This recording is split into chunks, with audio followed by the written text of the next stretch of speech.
Hi, everybody on YouTube. How y'all doing tonight? It's Dave here, and I'm the guy behind the microphone. I'll tell you, had a good day today. Not going to lie, it was a very, very good day today. And, anytime you get to go out in the wilderness and kick back, relax, and cut down some trees and feel really Canadian and manly, that's what I did today. And I'll tell you, it was a lot of fun. I even saw a mama moose and her calf today. That was outstanding. Absolutely outstanding. That was a first for me, actually, a mama moose and her calf. Seen moose before, just haven't seen the two together. I was pretty happy. Pretty darn happy. Anyways, let's give a shout out to everybody in our chat room so far as it starts to fill on up. Hello, gorgeous Kimberly. Good to have you here. Welcome back, Brett Lewis. When Brett Lewis is here, it's officially time to start the show. You should all know that by now. The gorgeous and talented Anne Celine, welcome to the show, all the way from Oregon. Worsley, how you doing? Where's gorgeous Becky Belling? You two are usually a tandem around here. SJ, good morning to you. You always look stunning at this time of the morning, SJ. Anyways, Bigfoot Michigan Rob, how's your big feet today? Let us know. Along with Brittany and the Scoreboard Lounge. Allison, you were looking stunning tonight. Just stunning. Absolutely magnificent. Nomad, good to have you back, my friend. Thank you. Commonwealth Andrew, good morning to you. Chris Jarvis is here, everyone. Say hello to him. Don't forget to wave at Northern UFOs. Troll! It's the Troll. We converted him. He's a convert. From troll to fan. From troll to fan. How you doing, buddy? Good to have you back. Scotty Eisner, always a pleasure. And who else we got here? Jose, no way. How you doing, brother? Good to see you. Stu Gerson. Stu Gerson is here, everyone. Right there, buddy. All right. Who else we got? KPNL, welcome back. Lord of Land, always a pleasure to have you here, my friend. The gorgeous and talented Jules is back here, everyone. Yes. How you doing? We're caught up so far. As everybody continues to file on in, our guest tonight, Father Sebastian, vampires, demons, sexual lust of the blood. Yes, we're getting into it all tonight.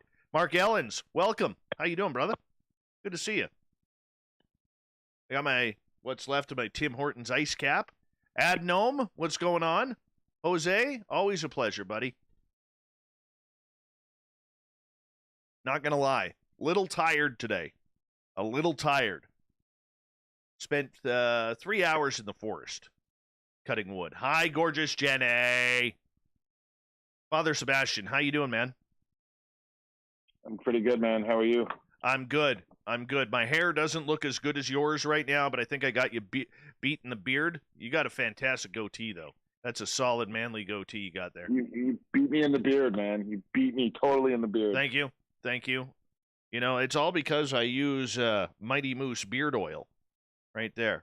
Mighty Moose beard oil. Is that super Canadian stuff? Super Canadian, all natural, no garbage in there. MightyMooseBeard.com. Maple syrup? There is no maple syrup in here, but he does have a new brand called Winter Blend that smells just to die for.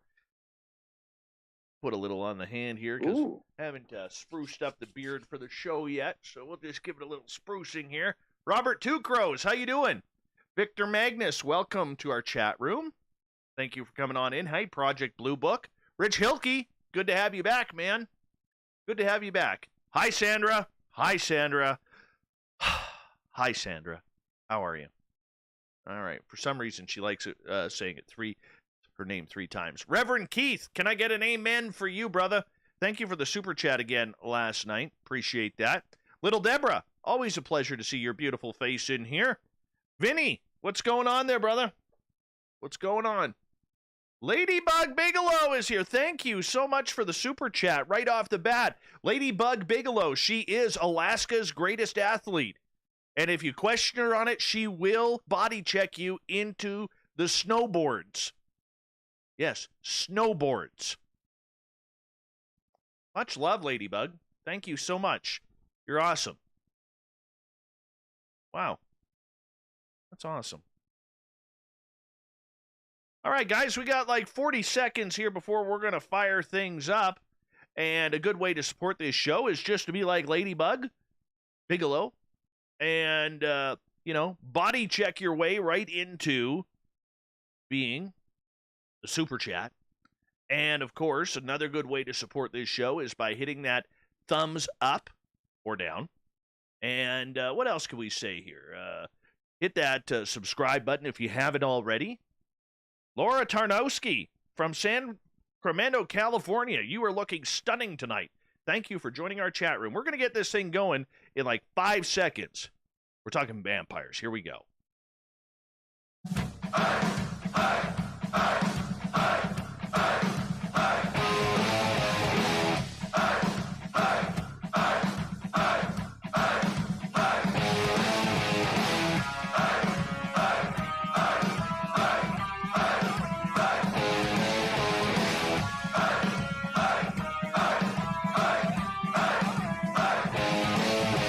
From the mountains of central British Columbia to you listening around the world, this, my friends, is Spaced Out Radio. I am your host, Dave Scott, sitting in the captain's chair of SOR headquarters. We welcome you to tonight's show on our terrestrial affiliates around North America and digitally on TalkStream Live, Revolution Radio, and KPNL. If you want to take a listen to our archives, they are free for you at youtube.com/Spaced Out Radio. Do old Davey the favor, hit that subscribe button. Follow us on Twitter at Spaced Out Radio and on Instagram at Spaced Out Radio Show. Our website is spacedoutradio.com. We have a plethora of features for you, including rocking out to Bumblefoot and reading up on Captain Shirk's SOR Newswire. Tonight's show is brought to you by Chive Charities. Help make the world 10% happier by visiting Chive Charities today. You can find them on our website. Tonight we're going into the dark realm. Father Sebastian has been active in the vampire subculture since 1992. He is a Master Fangsmith, published author, and impresario of the Endless Night Vampire Ball. Father has appeared on Travel Channel's Ghost Adventures. He's been on CW, History Channel, Discovery, and MTV. His interviews have been a part of the New York Times, Glamour, Cosmopolitan, Revolver Magazine, and many more. He travels between Paris, New York, Florida, New Orleans, and LA, making fangs and hosting events. His website is fathersebastian.com. That's 2 A's on the end of Sebastian. Then at the bottom of hour number 3, I will bring you the SOR Newswire, brought to you by Paranoia Magazine. Mr. Father Sebastian, welcome to Spaced Out Radio for the first time. How are you? I'm wonderful. I'm currently in Portland, Oregon. Very cool. Very cool, man. I appreciate you taking the time to join us tonight. And let's get our audience a little bit more familiar with you. How did you get started in vampirism? It's all my mother's fault. She introduced me to Anne Rice, and I had a lot of dreams of creatures and aliens and unique beings that I didn't understand as a child, and they kind of evolved into something that resembled what we call a vampire. And I became intrigued. Give me 2 seconds here, okay? I'm gonna have to restart the show. We just had a little bit of a technical snafu here. Give me 2 seconds here. We'll get things going.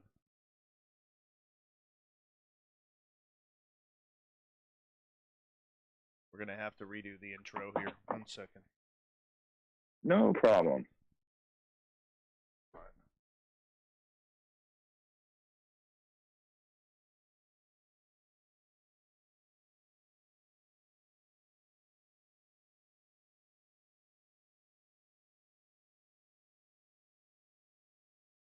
All right, here we go.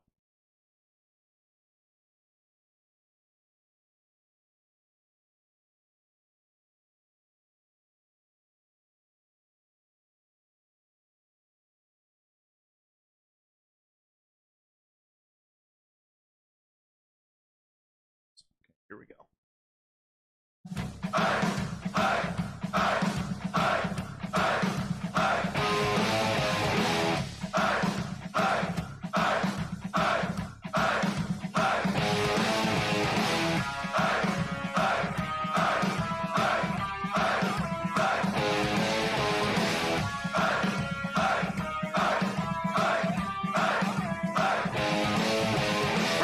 mountains of central British Columbia to you listening around the world.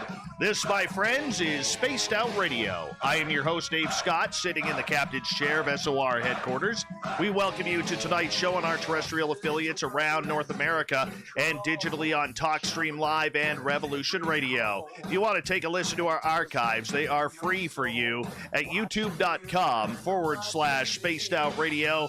Do me the favor, hit that subscribe button. Follow us on Twitter at Spaced Out Radio and on Instagram at Spaced Out Radio Show. You can follow us digitally on Rev Radio, TalkStream Live, KPNL. Our archives are free for you at youtube.com/Spaced Out Radio. Go to our website, spacedoutradio.com. We have a plethora of features for you right there, right now. Tonight's show is brought to you by Chive Charities. Help make the world 10% happier by visiting Chive Charities today. You can find it on our website. Father Sebastian has been active in the vampire subculture since 1992. He is a Master Fangsmith, published author, and an impresario of the Endless Night Vampire Ball. Father has appeared on Travel Channel's Ghost Adventures. He's been on CW, History Channel, Discovery, and MTV. He's also been published in interviews in the New York Times, Glamour, Cosmopolitan, Revolver Magazine, and many more. He travels between Paris, New York, Florida, New Orleans, and LA, making fangs and hosting events. His website, FatherSebastian.com. That's 2 A's on the end of Sebastian. Then at the bottom of hour number 3, I will bring you the SOR Newswire, brought to you by Paranormal Magazine. Mr. Father Sebastian, how you doing tonight, my friend? Thank you for joining us. Thank you for having me, and welcome to my new world, because I'm so excited to be a part of your show, and our worlds collide. Aliens, Bigfoots, and vampires. It all works. It all works, my friend. Let's get to know you a little bit here, because I'm sure there's a lot of people out there wondering, how does somebody get involved in vampirism? Well, I mean, it depends on your perspective. I mean, there's many different angles. If you look at the vampire as an archetype that relates to energy work or science fiction, the vampire is a very mutable and transformable archetype. And if you're familiar with Carl Jung, Sigmund Freud's apprentice,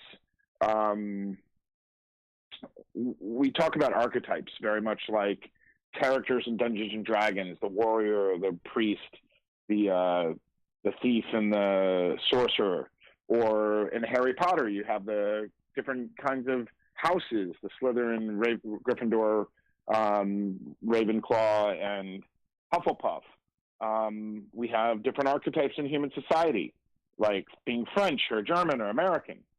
And what's interesting is that the vampire is an archetype that the archetype that we know as the vampire is probably about 201 years old, because the modern vampire archetype that we think of as Dracula or Lestat or Edward has been created basically in 1819 with the story Polidori by Polidori, who wrote a story called The Vampire, about a vampire called Lord Ruthven. And that began the Victorian vampire, which accumulated until Dracula. But before that, vampires were pretty much non-blood drinking energy beings. They were very much about the spirit or energy work or life force or emotion. And with the accumulation of the vampire in the modern archetype, people in the last 20, 30 years have been able to identify with that archetype in various formats, either being a lifestyle vampire, a blood drinker called a sanguine vampire, or an energy vampire called a psychic vampire. Oh, yes. And that is basically the nucleus of the vampire culture. And then there's a whole variety of different versions of all of those. So for you, on a personal level, how did you get started in this? What attracted you to it? Well, it came to me. And my story with the vampire is, you know, one thing, people have a purpose, and then some people have a cause. Vampirism is my purpose. It's my driving force to be a part of the vampire community and to be more of like one of the architects, or I see myself as an architect, creating a subculture And I had a lot of visions when I was younger about creating a vampire subculture. And culture is really important because, you know, one of the things about culture is that it helps define an archetype. So, for example, you have your culture of the beatniks, or you have the culture of the hippies, or you have the culture of the goths, or the rock and roll culture. And what defines a vampire culture is the mythology being translated into a lifestyle. And it's going to be an interesting journey taking you down that path tonight. Well, we are going to go down that path, but for you personally, now I know talking with you earlier, you had mentioned that your mother helped get you started in this, maybe indirectly. She did. So when I was 14, my mom, I was 14 or 15, my mom went to me and she's like, Tom Cruise is losing weight to become a vampire. And I'm like, what? Yeah, okay. And he was preparing to play Lestat in Interview with the Vampire, the movie with Brad Pitt and Kirsten Dunst. And I was very intrigued. So I got the book and I read it. And I'm like, wow, I've had dreams of beings like this. And I've always had kind of a inkling to drink blood, a bloodlust, and an energy lust. And I really genuinely was like, wait a minute, that started forming into an understanding of what I was and what I desire and what I need, and it kind of all hit me at different points in my life. But my mother was the starting point when I realized my awakening. It's kind of like coming out of the closet for a gay person. Internally, you know, gay people know they're gay or they're not. And the awakening is something like realizing in society that you're living according to these standards, but you're something else. And my awakening began with that moment, like my realization of what was going on inside of me. I have to admit, and you know, sometimes I'm a little narrow-minded on a lot of these subjects, but I would never have equated it with, you know, being that passionate in your life. Like, to me, and pardon my ignorance on this, okay, and I mean nothing towards you. It's a Canadian me. I got to apologize right before I ask the question. But, you know, to me, I've always thought of this kind of lifestyle as almost like role-playing, or, you know, dressing up in a Halloween type costume type of thing. I've never really understood, or I don't want to use the word accepted, the idea that this is an actual lifestyle. I think I'm learning something here tonight. Well, one of the things that's interesting is that when I first started coming out in the mid-90s, okay, I was finding myself in Vampire the Masquerade role-playing games to look. It was an environment that naturally allowed me to look for people with a like-minded personality. And I tried Wicca. I tried paganism. I tried alternative forms of Christianity. And I found the role-playing game community, role-playing was an environment where I could express myself. And I found a game called Vampire the Masquerade. And I was like, wait a minute, this is like a step in the right direction. But it wasn't my complete step. Vampire the Masquerade, if we look at the mythology of the modern vampire, okay, that started with Polidori's Lord Ruthven. All right.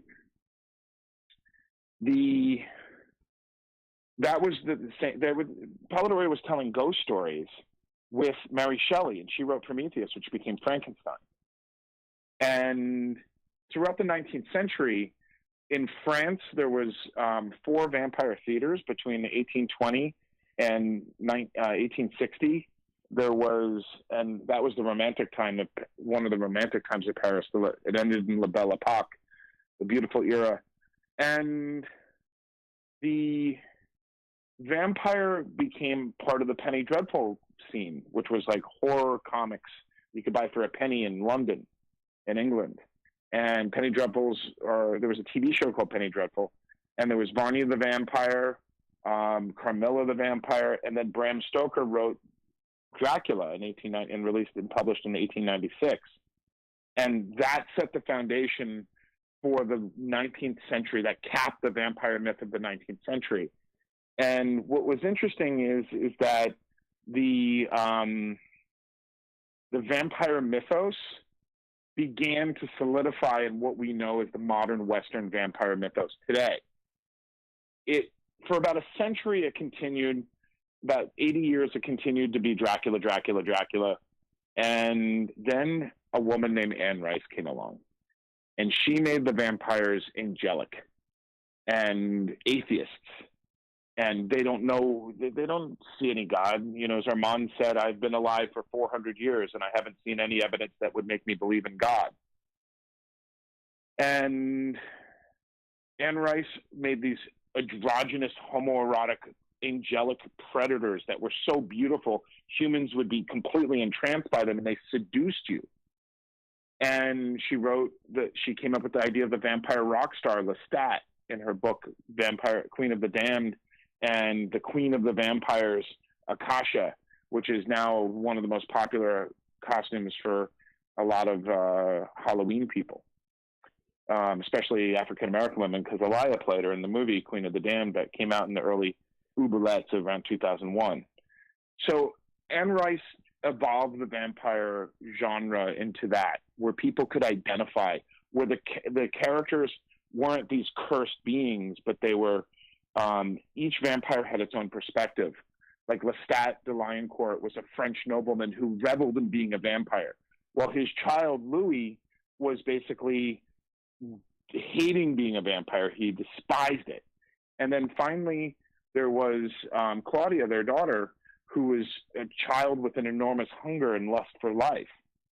And then there was Armand, and all these vampires had different perspectives on being a vampire. And then in 1991, there was, and now this is the modern vampire mythos, this was the cap that brought the vampire mythology into the modern era, which was a role-playing game called Vampire the Masquerade. And if you're familiar with Dungeons and Dragons, you have different character classes like the warrior, the cleric, the thief, and the magician. In this, they had clans of vampires in a conspiracy, and each clan had a speciality. There was the Toreador, which were the artists. There was the Tremere, the sorcerers, the Bruja, the warriors, the Ventru, the nobles. And this mythology basically brought the vampire world together, because everything vampire could be in the same universe. And the arch enemies of the vampires were the werewolves. And they started doing a thing called storytelling, where it revolutionized role-playing games. So instead of being a bunch of kids like in Stranger Things, the TV show, sitting around, girls would actually play. I remember when I was a kid, if you played Dungeons and Dragons, you were thrown in the garbage can and made fun of, all right, because you had braces and you were a dorky kid. And Vampire the Masquerade made it cool to role play. And it also brought the vampire mythology to its next step, where the movies Blade, Underworld, True Blood, Twilight, and I think I mentioned True Blood, all became the modern vampire mythology. And that is where being a vampire became really cool. That created an environment for the people who were blood drinkers or energy vampires or lifestyle vampires to be able to become out more. And in Vampire the Masquerade, vampires have to pretend that they're humans, like a theater of the vampires. And the Vampire the Masquerade is what we know today as the modern vampire mythos in its entirety. So it created an environment between 1991 and 1995 called LARP, where you would go into a nightclub and you'd play a vampire. Okay? And you had to make sure that no one knew you were playing a game, because you were acting it out like a murder mystery. But you had to hide in the storyline you had to hide from humans. So there was places called Elysiums where vampires could come out in the public. I got involved in this subculture, which was at its height because it was fresh and new, between 91 and 95. And I went into New York City looking for the vampires, and all I could find was the Dracula Society, a mysterious phone number called the Vampire Access Line, and the Vampire LARPs. There was no place I was looking for real vampires. I was like desiring it. I read a book by Rosemary Ellen Guiley called Vampires Among Us. And I also had another book from the Temple of the Vampire called the Vampire Bible. But I couldn't find any of these vampires until one day I met a guy named Michael. And Michael said, there's an entire vampire subculture, and they all hang out at the nightclub Limelight. So I went to the Limelight, and if you've ever seen the movie Party Monster and the story about a club promoter who murdered his fellow, his name was Michael Alec, and the victim was Angel Mendez. There was a whole court case.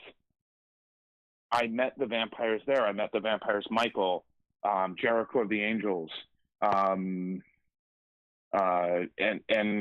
Shoshanda, Kitty, and all these vampires really were like, these were my elders. And they weren't like a clan, but they were a community of vampires in New York.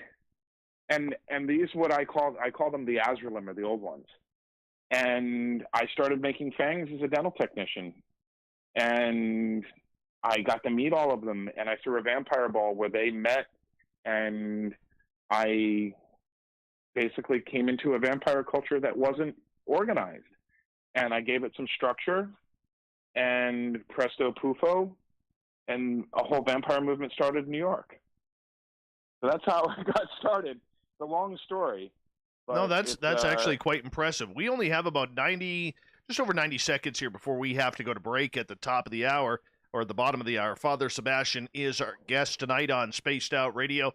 How do you build a clan? Because this is something that you turn from a very keen interest, which seems to be in a very short amount of time, to becoming someone of very high value and stature within the vampire community. Well, the thing is my father told me, do what you love, do what you love as a passion, and focus on that, and success will come in business. I made my business my passion. One of the things that I really firmly believe in is being authentic. And, being a vampire and doing a business services for vampires lets me live in the world I want to live in. Very cool. Very cool. And what is that life like? Give me about 40-second answer. It's really interesting. I meet a lot of amazing people. I wouldn't be in Portland right now if I wasn't making fangs and throwing events and writing books. I chronicled all of my research about vampire lifestyle into a book called Black Veils, which is coming out on Valentine's Day. And I'll explain that in a little bit about what the Black Veils are. And it took 25 years to put the research together. I just celebrated my 25th Halloween in New Orleans. That is awesome. That is absolutely awesome, my friend. And we're going to learn more about this as the night goes on, because our guest tonight is Father Sebastian. You can find his website at fathersebastian.com. That's 2 A's on the end of Sebastian. Make sure you check it on out. By the way, he makes some incredible fangs, too. Bet you could rip through a taco like nothing with those. We'll be back with more Spaced Out Radio coming up right after this.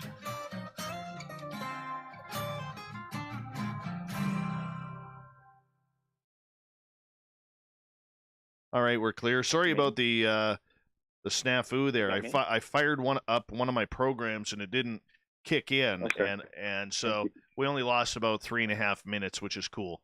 So that's all right. I'll just let my radio stations know. So I have it on silent on my laptop so I can see them. Yeah. How long is the break? Oh, we got 5 minutes. Okay, I'm going to charge my AirPods while we do that. Sure. Charge away. Yeah. Charge away. Oh, man.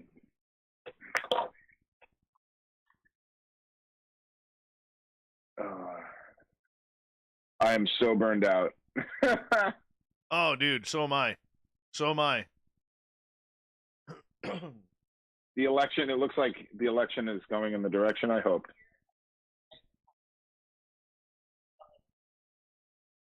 Dave, the public can hear us. I know. Remember I told you that we're hot to mic during the break? Oh, okay. Yeah. So that's cool. So, do you like water? Is water good? Water's great. Tea Yes. is even better. Yes. Katie gave me tea. Ew. Ew. Well, I'm going to tell you, the apartment that I'm in Portland is unbelievable. This young lady is a creative maestro. She's a maven of creativity. Maven. There's a word we don't use enough of these days. Maven. Yes. Yes, the maestro. So how'd you get into this? I saw the Angel of Death in my mother's eyes, then talked to the Angel of Death, and by channeling, which I had no idea what channeling was at that time because I had no interest in this field whatsoever. And then all of a sudden, within a couple of days, my house became haunted, and I started getting these weird flashes in my head of almost like prophecies. And the first one I thought of came true. And then all of a sudden, just weird shit started happening in the paranormal and communicating with ghosts, practicing my channeling. And then the aliens and UFOs came. So did Bigfoot. And because I have a radio background, I decided to, or a friend of mine convinced me to start a radio show. And I had no idea that everybody and their dog back in 2014 had one of these radio show things. And so I started it up very naively. If I would have known any better, I probably wouldn't have. And here I am almost, on the 30th, it'll be 6 years. 6 years. Oh, wow. Oh, and you do it 5 nights a week? Oh, yeah. I got nothing better to do, man. I live in the forest. I'm going to take Katie and move to the forest. Oh, yeah. The forest is a good place. Lots of weird stuff happens there. Do you see mooses every day? No. I usually see deer every day. Moose are Do rarity. you have wolves up there? Oh, yeah. Yeah, the other day I saw wild horses. Oh, wow. You know they're not native to North America. No, they're all technically feral horses that have turned wild. Yes. Yes. Like a feral cat or puppy. Yeah. But it was You cool. know Victor Magnus is in the chat. Who? He is Victor Magnus. Victor Magnus. He's my mentor. Yes. Let's do a shout out to Vic Mag. Victor Magnus. Solid name. Solid vampiric name. He is a solid vampire. He is my mentor. Nice. Oh, Yeah. there he is. And I am here.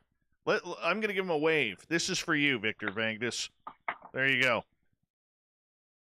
There you go. By the way, my beard is shiny thanks to Mighty Moose Beard Oil. Go to mightymoosebeard.com. Remember, if you're in the States, you're paying Canadian money for that. Canadian money. Because I think $20 American right now is like $26 Canadian. So you're actually saving money. So make sure you go to mightymoosebeard.com. And it's not just for beards, by the way, just so you know. Goatees. If you have you want to keep your hair feeling good, you can use it there. You know, I don't recommend it for toe knuckle hair. All right, we don't want any of that. Shouldn't have that anyways. But yeah, mightymoosebeard.com. Check it on out. I got to try that. Here we go, guys.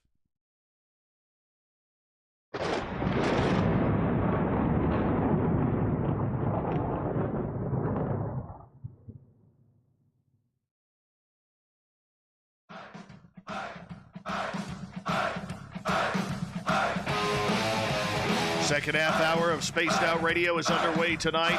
Thank you for joining us. My name is Dave Scott. I'm the guy behind the microphone with the flashy beard. Hope your beard is doing well, too, if you got one. Want to remind you that if you miss portions of this show or others, check out our free archives by going to youtube.com/Spaced Out Radio. Do me the favor, hit that subscribe button. Our website, spacedoutradio.com. We have a plethora of features for you, including rocking out to Bumblefoot and reading up on Captain Shirk's SOR Newswire. Follow us on Twitter at Spaced Out Radio and on Instagram at Spaced Out Radio Show. Tonight we are talking vampires, vampirism. Yes, let's go to one of the best out there. We have Father Sebastian, his website, fathersebastian.com. That's 2 A's on the end of Sebastian. Makes some mean fangs, too.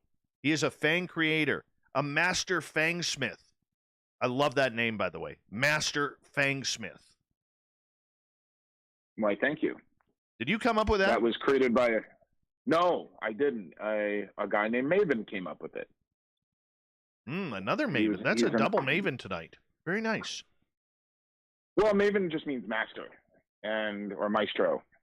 And he came up with the thing. We were at a Renaissance fair, I believe, or something like that, and we saw a metalsmith or a blacksmith. He goes, Fangsmith. And before that, it was the Fangsmith was called a family dentist. And the first two Fangsmiths that I know were Sarvek in Seattle and Gregor in Connecticut. And they made the fangs between 1990. They were the first generation. I'm the second generation. And my arch nemesis / God sister is what we refer to each other when we're Nightside family or Vampire family. And she is named Nash. Give a little shout out to her. She's a pretty talented fangsmith, and she is transgender. And very cool. I met her as a dude, and we met in a bar at the New York Renaissance Fair in August of 1995. And we've had a hot and cold friendship since then, but she has been a family member for me since then. And there's fangsmiths are like the DJs of the vampire community. A lot of things. The difference between a fangsmith and a special effects artist is that a fangsmith makes fangs in a way to they're passionate about making fangs for other vampires. People in the vampire subculture love fangs. It's kind of like a rite of a passage. So you're a fangsmith kind of. If you want to answer the question about how do you form a clan, it's kind of like you get your fangs from a fangsmith and you're part of their clan. That's kind of changed over the years, but it was kind of how it originally started in the old days. I got to ask you, the type of fangs that you make for people, when we think of fangs, we think of it, extending the canines. Okay, but for you, being creative and the person who is making these fangs for vampires, they're all going to be a little bit different. They're all going to be a little bit different size, different pattern, everything. And I got to ask you, do the fangs make the vampire? The fangs, let's talk fangs for a second. Sure. Okay, fangs from a fangsmith are a rite of passage for most people in the vampire subculture. Not all vampires wear fangs. Lifestyle, there's 3 types of vampires, basically, if you want to think about it. There's lifestylers, who it's a philosophy or an aesthetic or a subculture. Then there's the act of vampirism, which is drinking blood or taking energy from other people. So you have your psychic vampires for energy and your blood drinking or sanguine vampires for sanguines. Okay. Under those categories, you can be a mixture of all 3, which is called a hybrid. You could be just a blood drinker and not be with the lifestyle. Okay. You can be an energy vampire and not know it, and be what we call an unintentional psychic vampire, which is someone who's not aware of what they're doing. And then you can be a lifestyle vampire and not be an energy vampire or a blood drinker. You can be a combination of all 3. So the people that dress up and wear fangs is predominantly a lifestyle thing. And fangsmiths are, I would say there's probably about 25 between Europe and America and Australia. The fangsmiths are a subculture unto themselves. They're kind of like any artist or craft or trade. And fangsmithing is a dental technique or a special effects technique. There's two schools of thought, and they specialize in making fangs for lifestyle vampires. And when I started making fangs I got my first pair of fangs on the 3rd of November, 1993 with my girlfriend named Dawn. And I got my fangs from a fangsmith named Gregor in Edison, New Jersey at a gaming convention called DEF CON. And we got them for my prom, which was in 1994. And she was my first girlfriend that was vampiric. She had long black hair. She was kind of like a gypsy witch, werewolf, vampire, artist, hippie, gypsy girl. And I remember she loved patchouli. And when we got our fangs, she said, I feel completely connected to who I am now.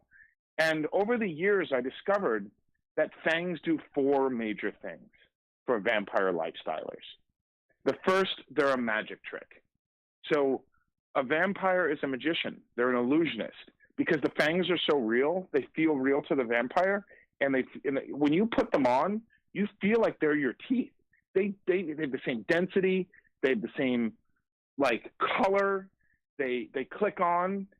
So when you're wearing fangs, it's really natural. You got to get over the lisp of it initially, because when you first wear your fangs, it's kind of like having a tongue piercing where you talk like this for a little while. We call it the fledgling lisp.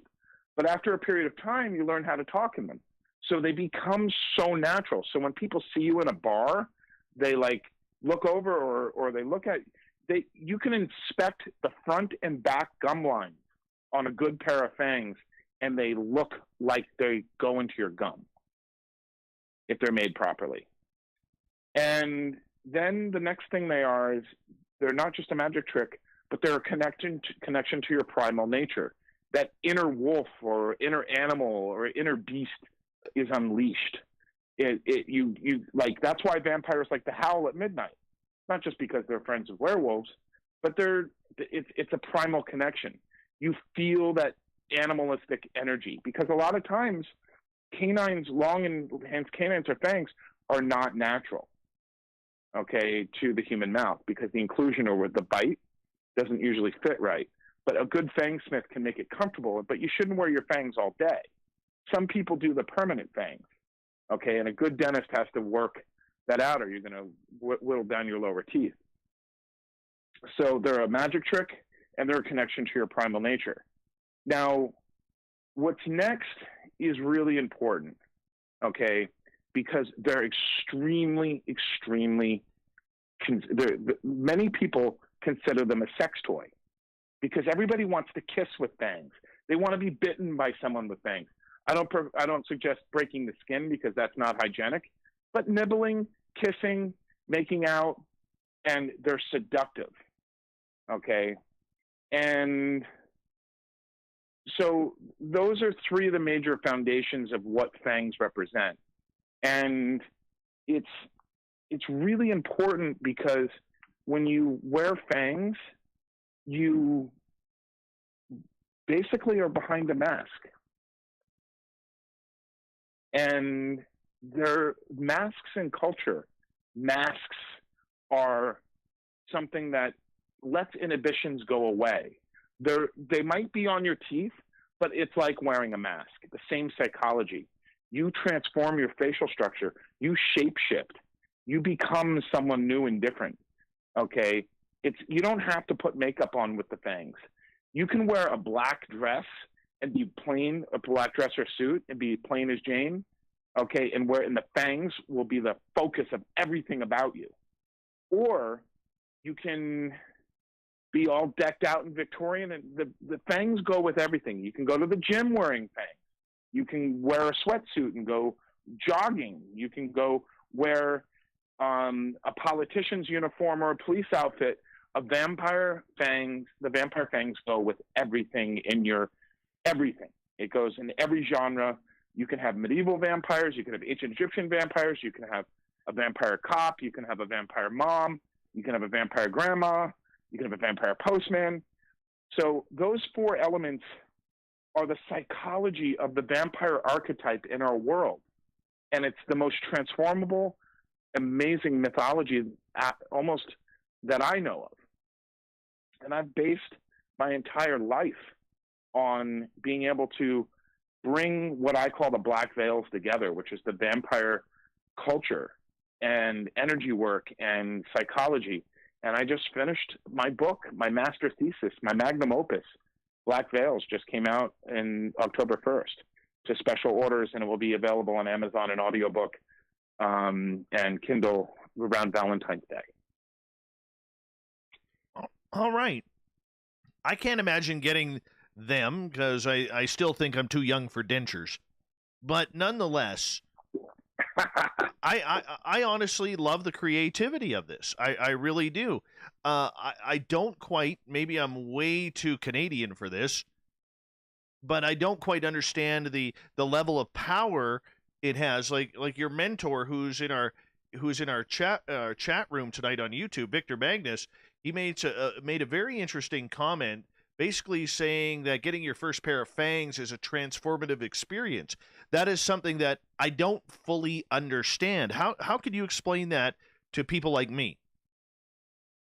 Okay, so what's very interesting is that everybody that wants fangs, that comes to me for my what I call the rites of transformation, which are five steps that I've incorporated to ritualize and make a ceremony out of making fangs.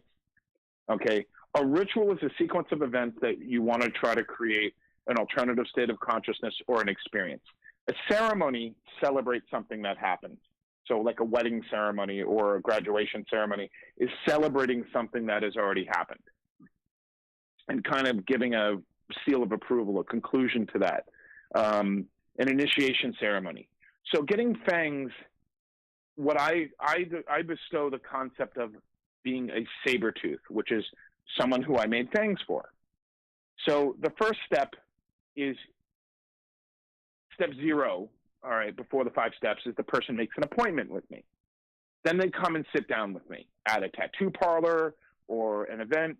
And people, I've had people that have gone to 3, 4, 5 fangsmiths and they still want to be a saber-tooth. So only I can make someone a saber-tooth. And saber-tooth is just a nickname for my fang clients.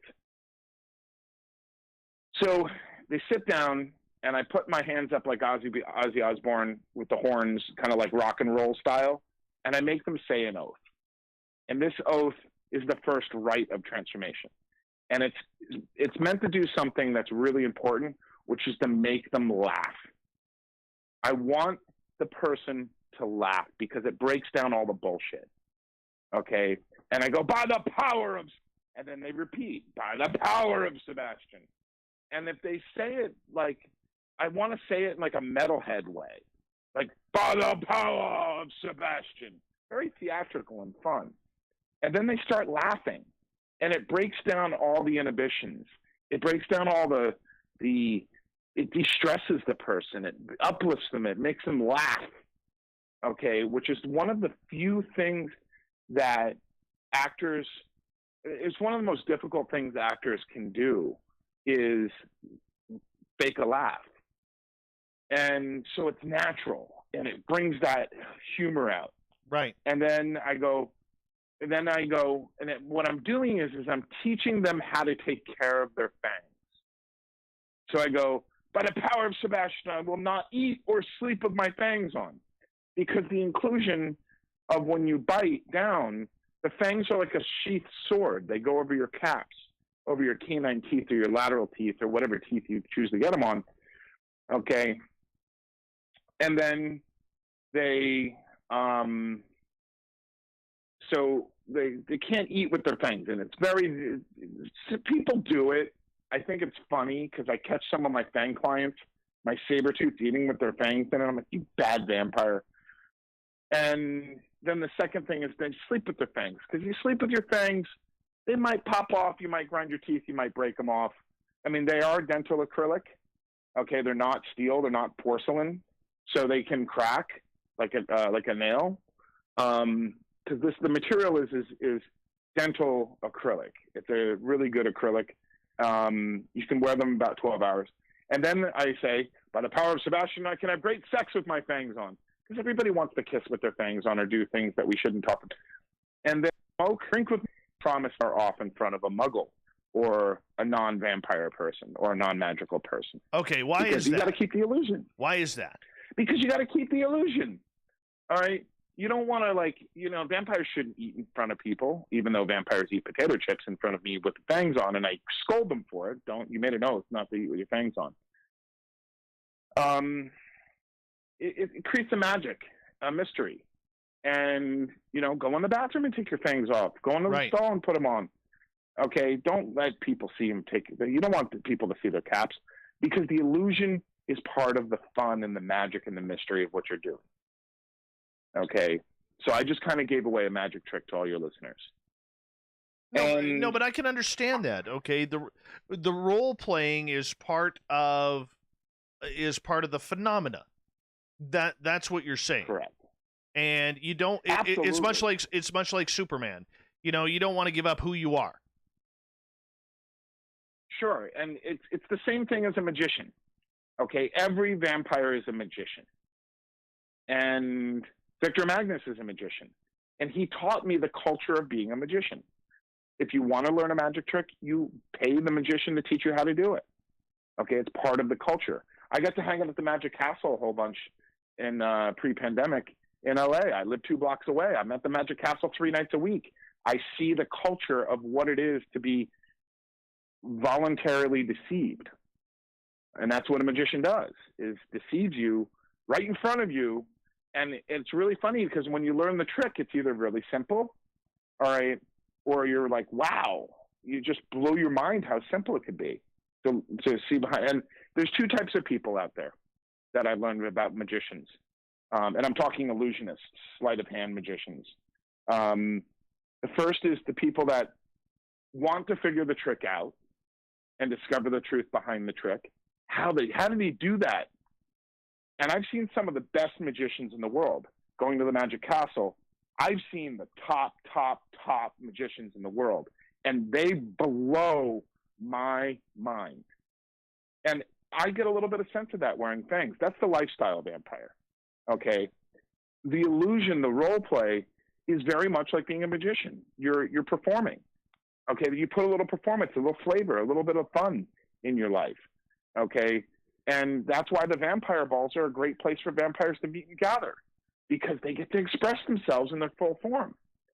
And then there's the other type of people that don't want to know why the magician with the source of the trick. They just want to enjoy the magic. And that is a part of the vampire subculture. Of course, there's vampires that criticize this and say that's bad and everything like that, but this is the way I love it. And I'm going to do what I want. It's a free country. Well, I think everybody has to have their own codes, their own sets of standards and everything like that. And I think you have kind of drawn the line of the people you surround yourself with and, what you want this to be about.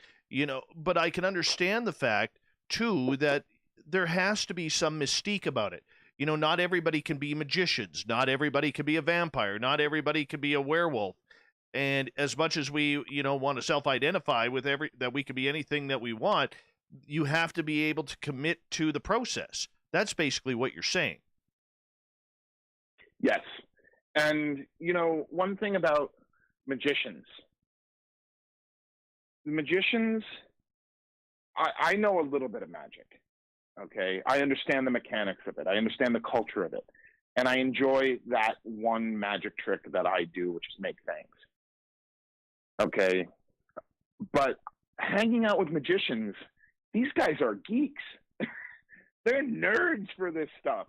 And they're passionate as from children. I know Dan Sperry, who's an illusionist from Vegas. I know a bunch of magicians in California. I know magicians they're dorks, they're geeks, but they love what they do, but they start young. They have that performer spark in them as a child. Okay, every magician I know that is a self-identified magician as a trade, as a hobby or a passion, has started as a young man. And I remember going to the magic shop when I was a kid and buying the magic kits and trying them out, and it didn't work out for me. But being able to hang out for guys that, and ladies, of course, lady magicians are a special breed. I understand the culture behind it, and the role play of being a magician is very similar to the role play of a vampire lifestyle. It's magic. Vampire magic. I want to get to a few questions from our audience when we come back from the break here in a couple of minutes, because I'm just intrigued by this. I am absolutely intrigued. And, you know, I've talked vampirism and vampires on the show before, but we haven't really ever gone this in depth with what creates it. Are you born with this, or do you have to find it within ourselves? We've got about 2 minutes till break. Both. There's many paths to the same place. Some people find it at an older age. Some people find it when I make fangs. I ritualize. So I have the oath, okay, and the ritual of making fangs, the ceremony of making fangs, for some is a process of transformation. For others, it's a ceremony to initiate them and to celebrate what they already are. There's many different ways of awakening. Okay, there's not just one path. And awakening is very, very interesting. But, you know, I can go, and I'll tell you some stories about where I have been open out of the coffin as a vampire, being a blood drinker and an energy vampire, and saying this in public, and people aren't even flinching. I got to say I was a vampire at a eulogy in a Catholic church working with the priest. I'm a vampire. Publicly saying it. No, it didn't, like, it didn't shock anybody. And they took me seriously. So the reality of being a vampire is, like, very much parallel to the gay culture coming out. In fact, the gay culture and the vampire culture have a lot in common in the struggles and tribulations that we've both been through. So, do you know, are you born gay? I believe so. Me too. Are you born a vampire? I believe it's the same thing. Makes a lot of sense. Makes a lot of sense. All right, I'm going to get you to hold on because like I said, while you were speaking, I was writing down a bunch of different questions that I want to ask you. And I know our audience is chomping at the bit, pun intended, to get some questions to you as well, which we will open up in our chat rooms. So if you want to ask a question, go to one of our chat rooms or on Twitter at #SpacedOutRadio, and we can get the questions there. Make sure they are in capital letters. Father Sebastian is our guest tonight on Spaced Out Radio. We are talking vampires, vampirism. What's it like? What kind of lifestyle is this? What kind of blood do you prefer? I'm O positive. Does that make me attractive to the vampires? I don't know. We will find out when we come back for hour 2 of Spaced Out Radio.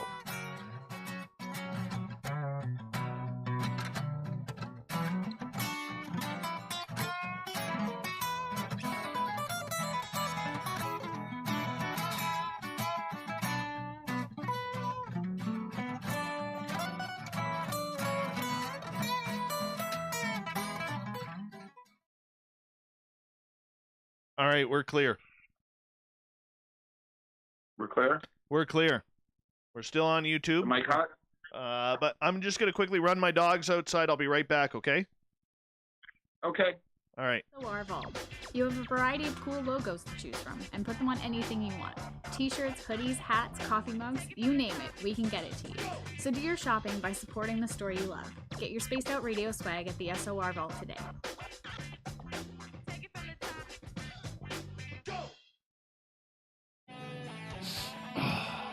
I'm feeling a little spicy tonight.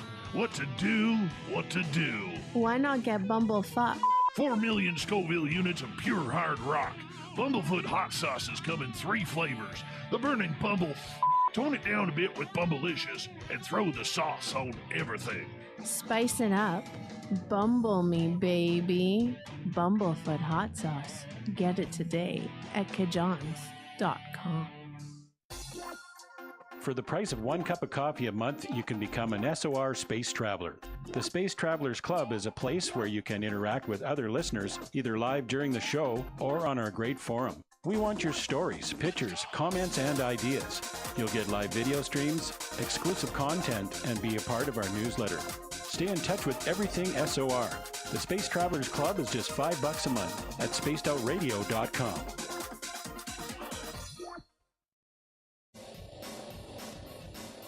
We all know on Spaced Out Radio we love a good beard and mustache, so why not take care of your facial hair with Mighty Moose Beard Oil? Made in Canada, we're taking care of beards and stashes around the world. We use 100% natural ingredients with our oils and balms to make your whiskers feel silky smooth. Use promo code SOR2019 at MightyMooseBeard.com today.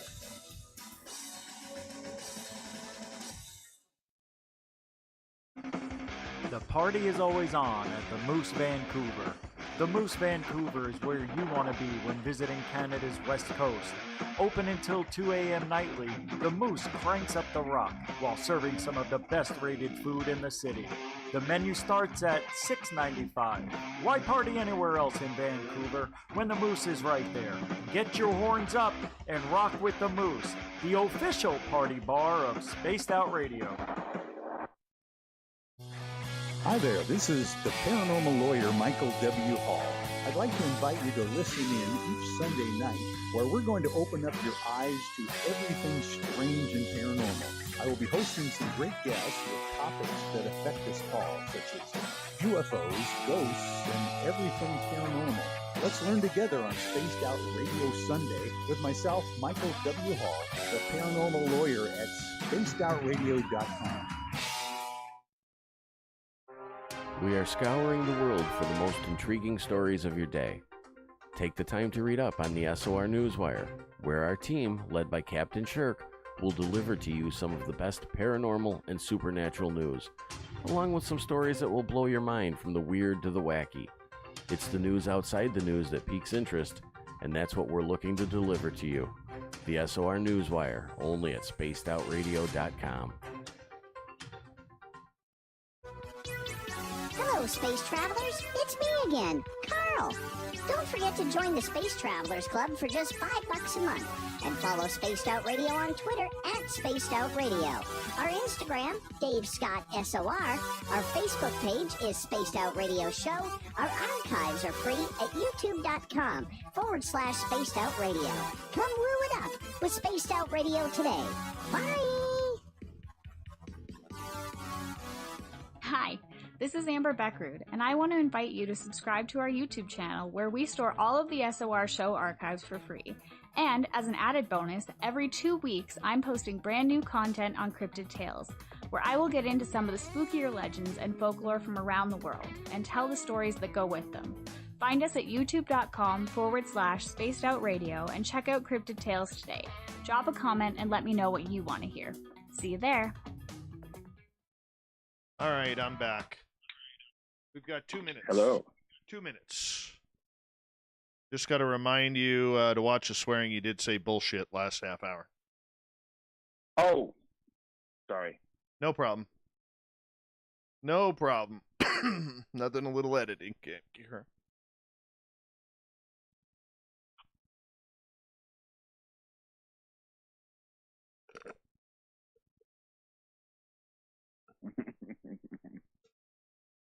There, grab a nice tea. Yeah. You having fun? I'm having a blast. All right. Big question for you. Couple big questions here, and we got about a minute to go. What's your idea of eating breakfast for dinner? I love it. I eat breakfast for dinner all the time. Oh, you sad bastard. Oh. Why? Oh, I don't like Is that a Canadian group? Is that a Canadian law? No. I mean, apparently I'm in the minority on that. Good man gone to waste here. Good man gone to waste, YouTube people. All right, second question for you, going back to Close Encounters of the Third Kind and Devil's Tower. Do you think it's a tree stump, or do you think it's a rock? Rock. We're just going to have to end the interview here. I mean, this is bullshit. Oh, no. Hmm. You know, one thing that I really was, do you know Project Serpo? Serpo. Serpo. I've been fascinated by that my entire life. That is interesting. That is very interesting. Yeah. All right, my friend. Did that 5 seconds. Oh. Hold on.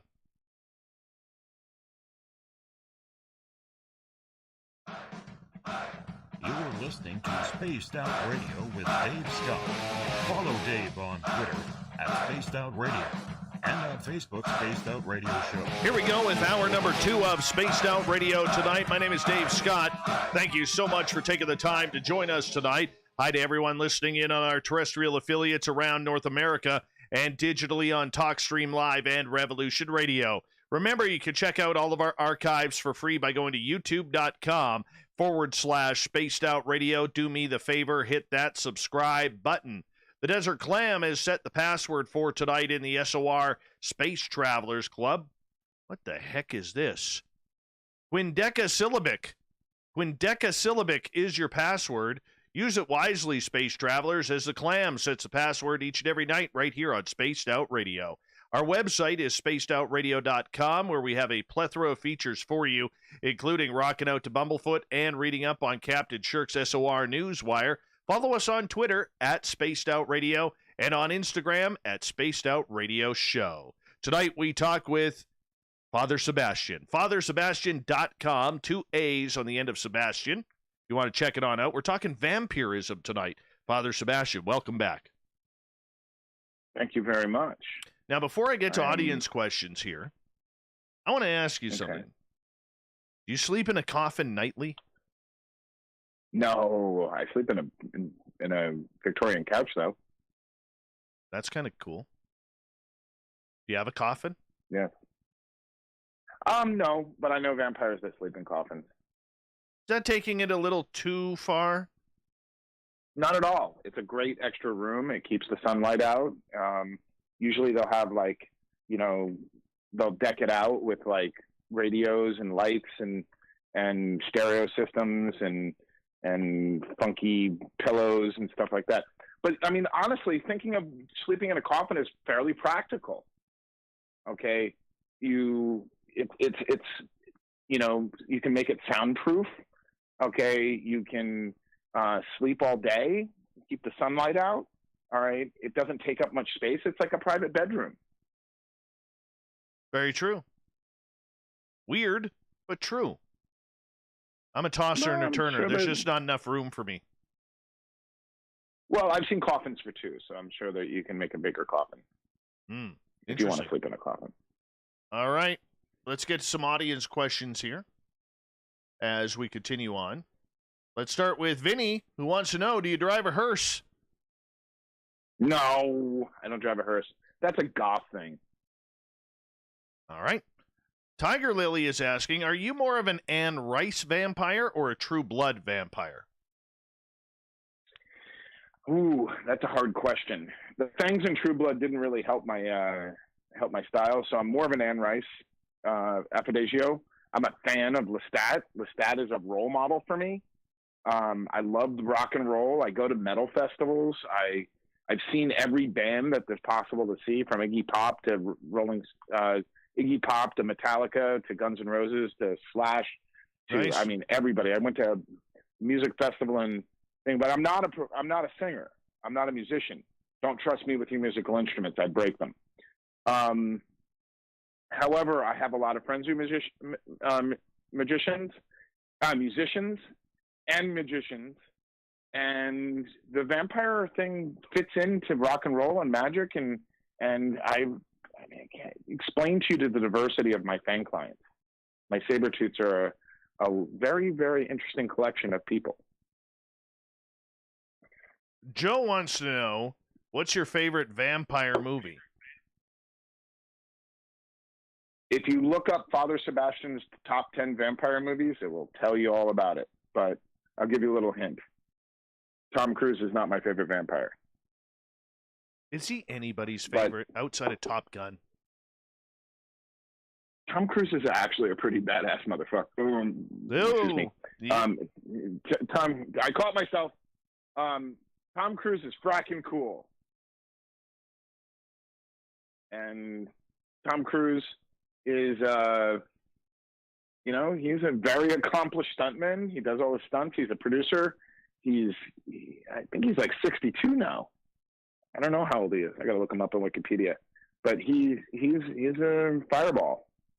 And I think he did a good job as Lestat the Lion Court, but I think of more of the character from American Horror Story season 8, the guy that played the Lucifer devil character. Right. I see him more as Lestat. All right, Commonwealth Andrew over in the UK, good morning to you. He is asking, do you have to be invited into someone's home? It's polite. Not really. I'm not going to break into someone's house, but if someone invites me into their home, I'm not going to invite myself. I'll be like, hey, if I'm friends with them, I'll ask if I can crash over. But generally, it's just polite. There you go. All right, I got to ask you this. What's it like to drink blood? Tastes like iron. I haven't done it in years, and because I've learned about energy work, and that provided me with a lot more resources. What's important to be aware of is that energy is energy, and blood is a very, very physical conductor of life force. Okay, you call it chi, prana, ki, life force. It animates the human body. Okay. That's really what a vampire needs to fulfill their thirst.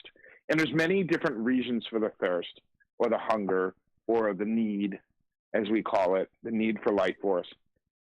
Some vampires, sanguine vampires called med-sangs, believe they need blood to survive.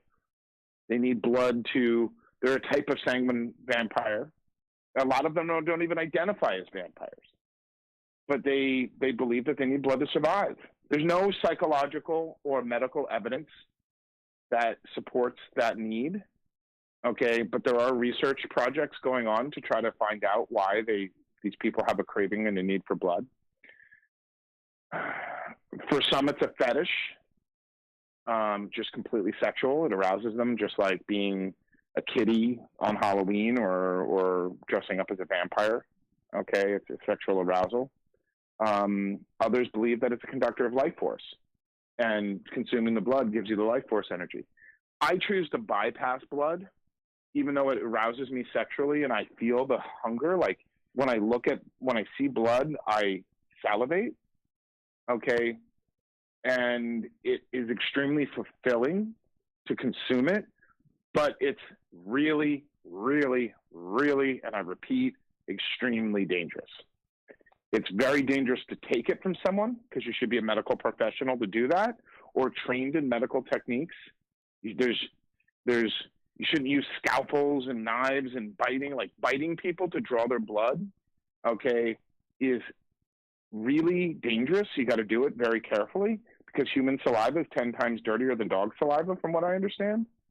I'm not a medical professional in regards to, I'm a dental technician, but I'm not like a phlebotomist. I'm not a doctor. I'm not a nurse. I don't have any training in that. I'm not even a body piercer or a tattoo artist. So taking blood from me, when I did it back in the 90s, was usually with a lancet that's used for diabetics. And I'd poke the lips of my donor or poke their back after disinfecting it. And I have a craving for it. However, when Victor Magnus taught me some secrets, I went and tried them out, and I became a tour guide in New York. And I've always read about energy vampirism, but I could never really get it very easily. And I stood on top of a tour bus in Times Square as they were preparing in 2005 to 2006. And I stood up on top of the tour bus, I put my hands out, and there was 500,000 people piling into Times Square. 500,000 or 250,000.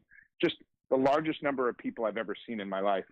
And I just breathed in. I just took the energy in, the ambient energy, and it knocked me out. And I woke up with my bus driver kind of like slapping me back and forth. Hey, Sebastian, wake up. And I knocked myself out because of the flow of energy into me. And never quite had a high like that again. But I realized that I could bypass the blood and take energy directly. And over the years, I've developed a very ethical way of taking energy that's very much a benefit to the person I'm taking energy from. Father Sebastian is our guest tonight on Spaced Out Radio. Maureen on Twitter at hashtag Spaced Out Radio is asking, do you participate in any blood rituals then? No. I've seen it been done. There's different blood rituals. Like there's rituals about there's a lot of primal rituals that cultures do that are not specifically vampiric. Okay, you can summon spirits by putting blood into wax. You can use blood to create candle magic. You can use pagans use and some vampires who practice Wicca or witchcraft use blood to consecrate tools like ritual blades and masks and stuff like that. Some artists paint with blood, and there was a famous artist who painted with blood. Several famous artists that painted with blood.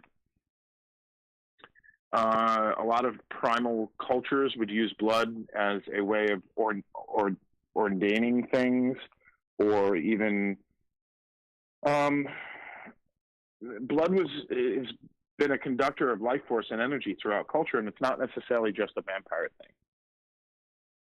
But most vampires are very cautious about their public image or being perceived as a cult mentality. We're very, very conscious of that.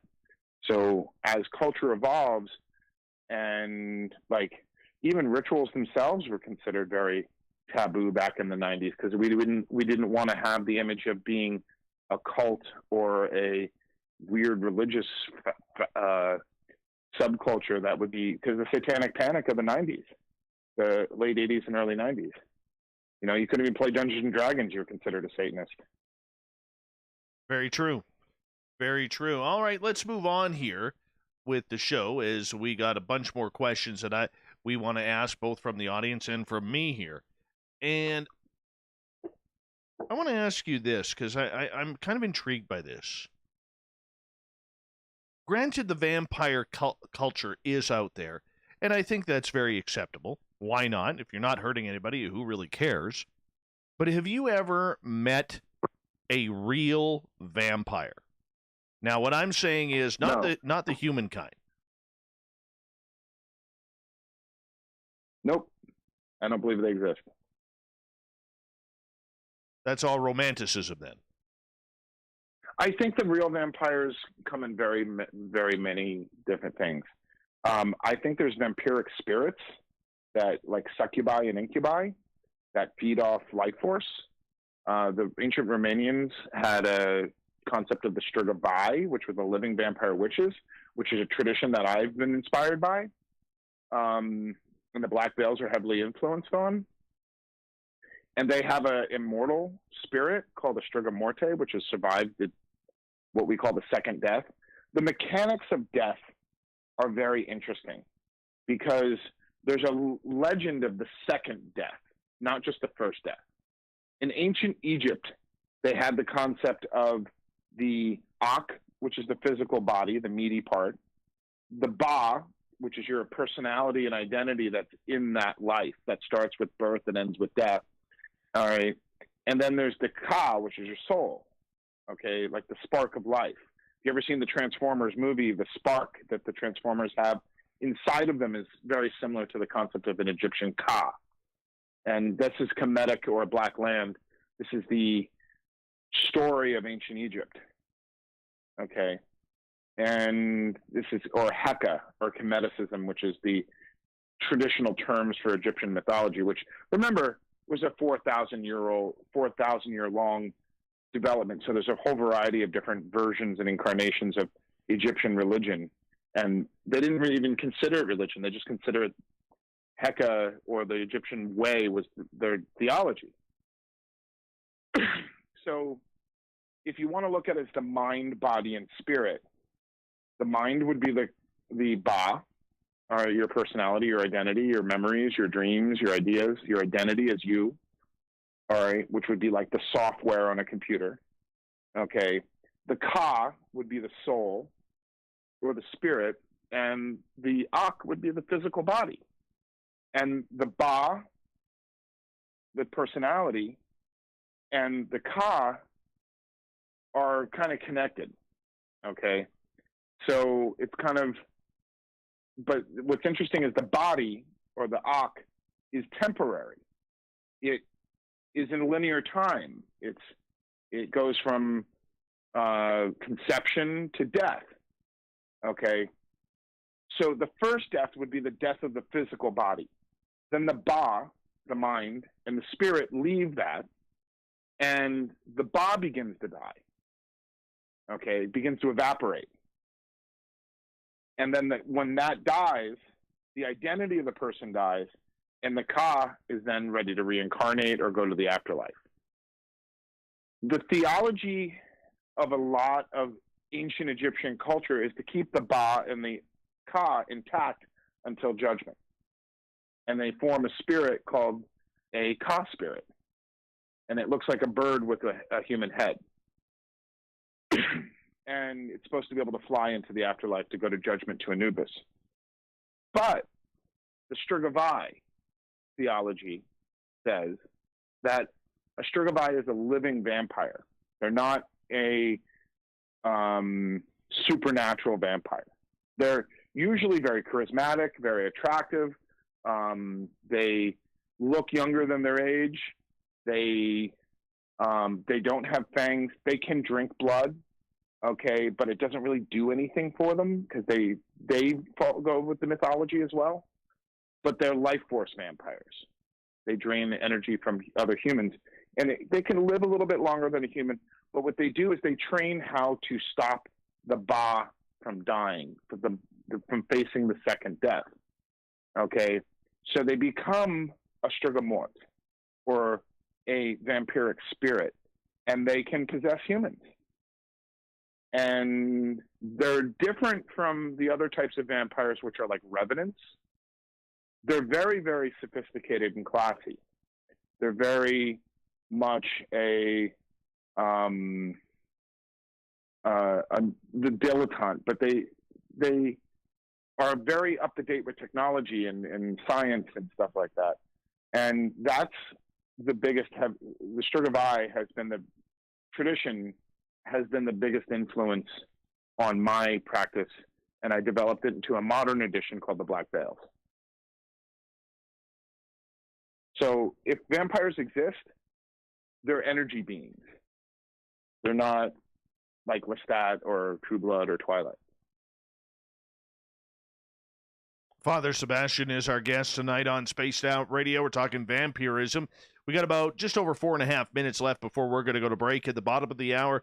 Sebastian, in regards to the getting back to the blood for a second, because, you know, as you were talking about real vampires with the blood, and I can understand, you know, that some have a fetish for it, if I can call it that, politely. Does it matter the type of blood, or how do you, or maybe that's not what I'm trying to ask here. The safety of it. I think a lot of people who are listening to this for the first time think, ew, on drinking blood, first and foremost, but being more open-minded, there is a real health and safety issue. You mentioned many times you're not a doctor, you're not a physician, you're not a nurse. You do have to be careful. So how do you trust someone with their blood? Because that can hold a lot of issues. Absolutely. And to basically do it as a donor is someone who offers their blood or life force. Okay, there's someone who willingly and consensually offers, or you can take energy from a donor without their permission. You can take blood from someone by tying them up and taking blood from them. But generally that's illegal, and I don't endorse illegal activity. I believe that everything should be consensual and honorable and safe, and a properly trained vampire shouldn't have any problem getting people to offer them blood. Now, what you do, okay, to make sure it's safe, and we have this in a modern sense in the BDSM community, okay, is safe, sane, and consensual. Okay? So what you do is you build a relationship with a donor, okay, particularly a sanguine donor, and you trust them, and they have a sense of giving. Okay? Sometimes it's a lover, but even blood donation is impractical compared to life force energy. Feeding or gathering of energy from life force is a lot more practical because you can feed up a lot of people without the risk of blood drinking or physically harming someone. So usually the way to do it safely, okay, is have two consenting adults and they both get tested and they build a very strong, trusting relationship. It's often best in a monogamous relationship, okay? It's impractical in other dimensions. I mean, I know vampires that have 3, 4 donors, and that's a lot of trust. That's a lot of liability. That's a lot of risk, okay? But it's been done. And the vampire feeds from 2 or 3 people, okay, safely and consensually. They go to the doctor. They go to get blood tests to make sure there's no hepatitis or syphilis in their blood.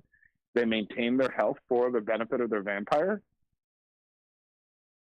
And that's the most practical way to do it, other than just being a life force vampire and you can just walk down the street and harvest energy or go to a sports event or a concert or a shopping mall. That's the safest way you can possibly do it. And being trained in basic phlebotomist techniques, like where to puncture the wound, you use a lancet, not a scalpel, okay, to be as safe as possible. And also know that person's, at health risk. Ideally, getting some basic training is in sterilization and safety techniques is important. But I've seen people be reckless with it, and I've seen people be very responsible with it. You can be responsible and safe and sane and consensual. And that's the safest way to be able to do it.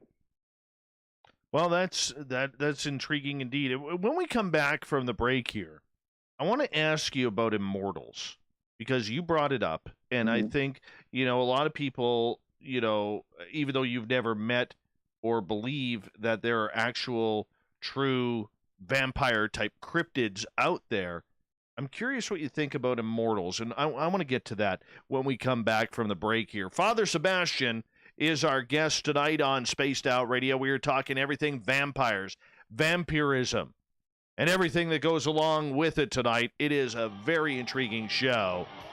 His website, fathersebastian.com. Pretty much back here. Almost.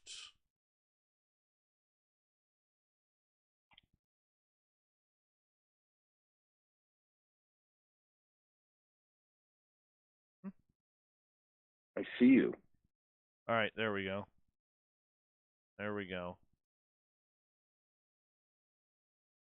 All right, we're pretty much back here. I don't know what happened there. My computer just absolutely crashed and froze and took forever to get back up here. So what we're going to do is we are going to just give me a minute. I got to get the Spreaker feed going here.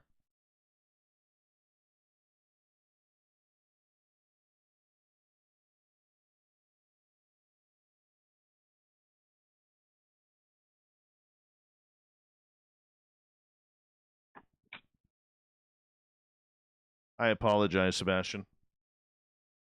No problem. Technical problems are normal in my world.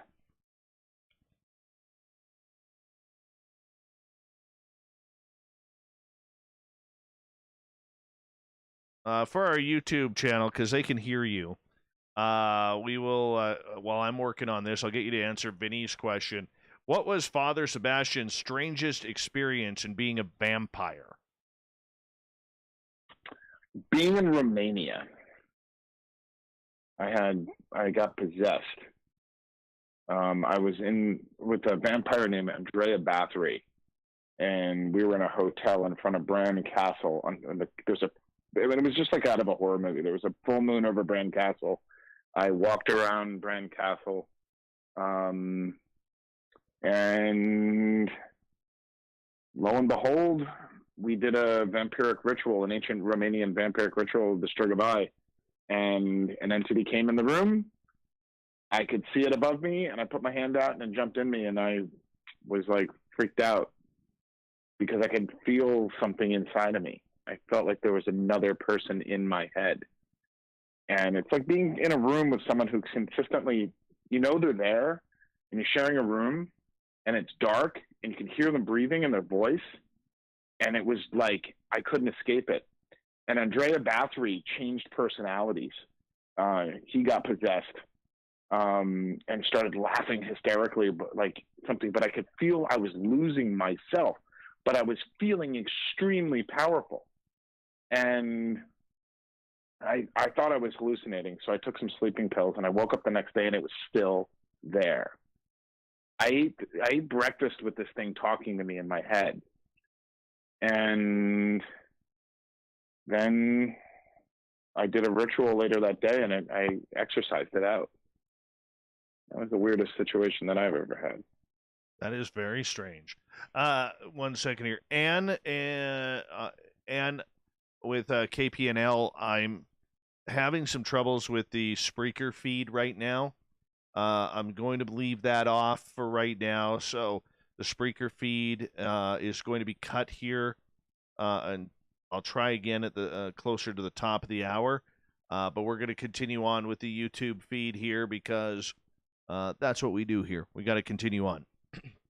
So let us move forward here, and Jose has a great question for you. Okay. If you could choose to be immortal, would you? Yeah, sure. But it depends on if I could end my own life. If I could let go and if I could be immortal, sure. Yeah, I would. But technology is going to allow that. And we're going to be able to be immortal with downloads and transhumanism and life extension. But how do we know time exists? Okay. Immortality is a very interesting subject. Well, let's get into it. All right, let's talk about immortality. And I wonder if Katie's listening. And okay, so here's the thing. Time is the stretching of space. The perception of time is a linear experience. We start from point A to point B. We go. The clock is ticking. Okay, we're conceived. We're born. We live our incarnation or our mortal coil. We get old. Our body starts to fall apart, and we die. There's two portals. There's the portal of conception, and birth is the first gate. The second portal is the first and second death, the death of the identity of someone. Okay? If you've seen, I encourage everyone to look at the artist Alex Gray. Okay? He did all the art for Tool. He's a Burning Man guy. He paints death in energy bodies, and he has a place upstate New York called the Chapel of Sacred Mirrors. And the Chapel of Sacred Mirrors is a place where you begin with a physical naked human, and you go through all the different energy bodies, and you see the chakras and the auras and the skeleton and everything like that. There is an anatomy that's beyond the physical anatomy. Okay. And that's what we call the spirit or the double. And the soul is a part of it. Chakras, auras, meridians, nadirs, life force, the chakras are the organs. You have a double body. Now, there's the physical world. There's the veil, which I call the ether, and the astral world, the spirit world. Humans are beings in both worlds, but the astral is vast. And I believe the astral is made up of dark matter, the 95% of the mass of the universe that we can't perceive by science. It is undefined by science. Right. Okay. That astral world, another dimension, is a vast place. But a human being exists in both. When you dream, you go to the astral. Okay? When you lucid dream, you're aware, you're awake in the dream, and you're in the astral. Someone asked me what it was like to be dead. Okay? And so what I asked him is a simple question. And let me ask you, let's do this exercise together, Dave. What year were you born? 1973. If you don't mind sharing. 1973. You were born in 73. Okay. Do you remember 1968? Vaguely. Most people can't answer that. And I tell them that's what it's like to be dead. You just don't have perception. Okay.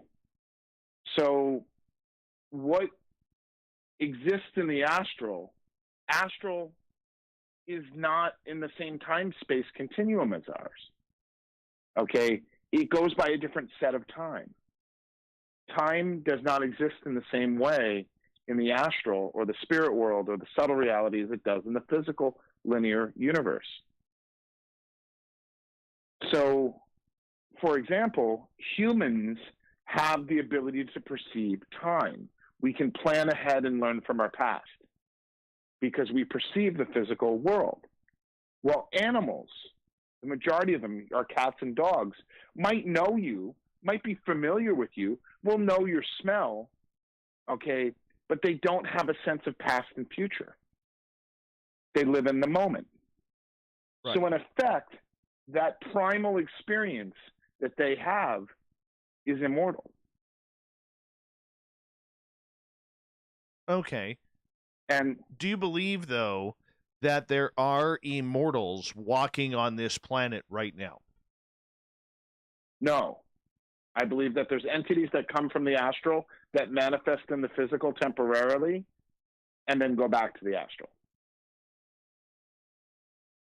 I don't believe that energy in this physical world, all right, can maintain its shape and space and maintain its cohesion permanently. It has to consistently transform. That's why, like, for example, what I believe, what we call UFOs and aliens can manifest temporarily in the physical world, but go back to the astral. How do you travel from here to Alpha Centauri? You don't do it to the physical world. You go into the astral and then come out the other side, and you manifest in, through a wormhole. Okay, a wormhole is a gateway into the astral that goes into the from one point to another. Okay, so I mix theology and spirituality with science. I don't think they're any different.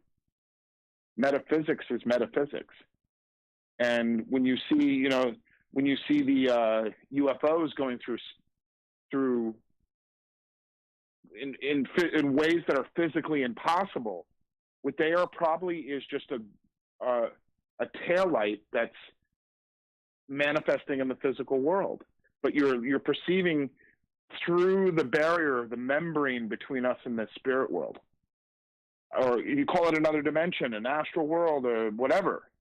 Okay. What's physically possible is bound by the laws of science.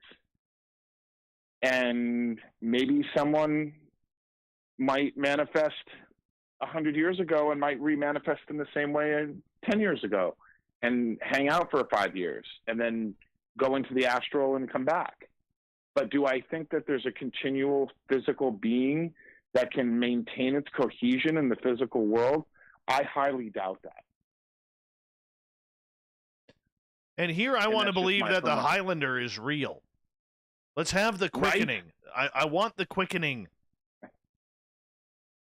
Oh, the Silver Cup sign in Queens. I know. Victor gave me so much knowledge on New York. Victor Magnus is a New Yorker through and through, and he loves New York so much. And I got to spend 10 years of my life living in that amazing city. And my heritage is from that city. I'm a New Yorker by heritage. And it's an amazing place. The energy there is great. I can't wait to see New York get back on its feet after the pandemic. I've never been. I've only flown by it. But I've never been, and that is on my bucket list to see New York. And I'm a diehard Yankees fan too. So me too. So I really, really want to catch a ball game there. I really do. Well, let's go together, Dave. I'm in. I'm totally in. You know, we'll get Victor and get some hot dogs and go to the Bronx Bombers and rock it out. Absolutely. I'm totally good for that, man. I'm totally good for that because that is something that, you know, I would look totally forward to. Totally. All right. Well, I'm also a Brooklyn Dodgers fan. I tell the LA people, because I live in LA right now, and I'm like, I'm a Brooklyn Dodgers fan, and they're like, Dodgers were in Brooklyn? I'm like, yeah. 1959 they moved to LA. Well, as soon as the border opens up, we have a new affiliate, KPNL Digital Radio, and Celine in our chat room is the owner of that. And hi. And what we're planning is we're potentially planning, once this whole pandemic thing is over, we are planning I seem to have a lot of fans in Oregon. I do. Oh, wow. Or in Washington State, Oregon, Northern California. So we're going to meet in the middle, have a big party in Oregon before we or after we do our giant Vegas party. Well, let me know, because I work with Live Nation, and we do events. We have a new event coming up called Babylon, which is a really interesting event because it's going to be hosted by vampires. And cool. And may I read you the description? I think you might find it interesting. Yeah, I would love to hear it. Okay. Hold on, I'm pulling it up. I haven't committed it to memory.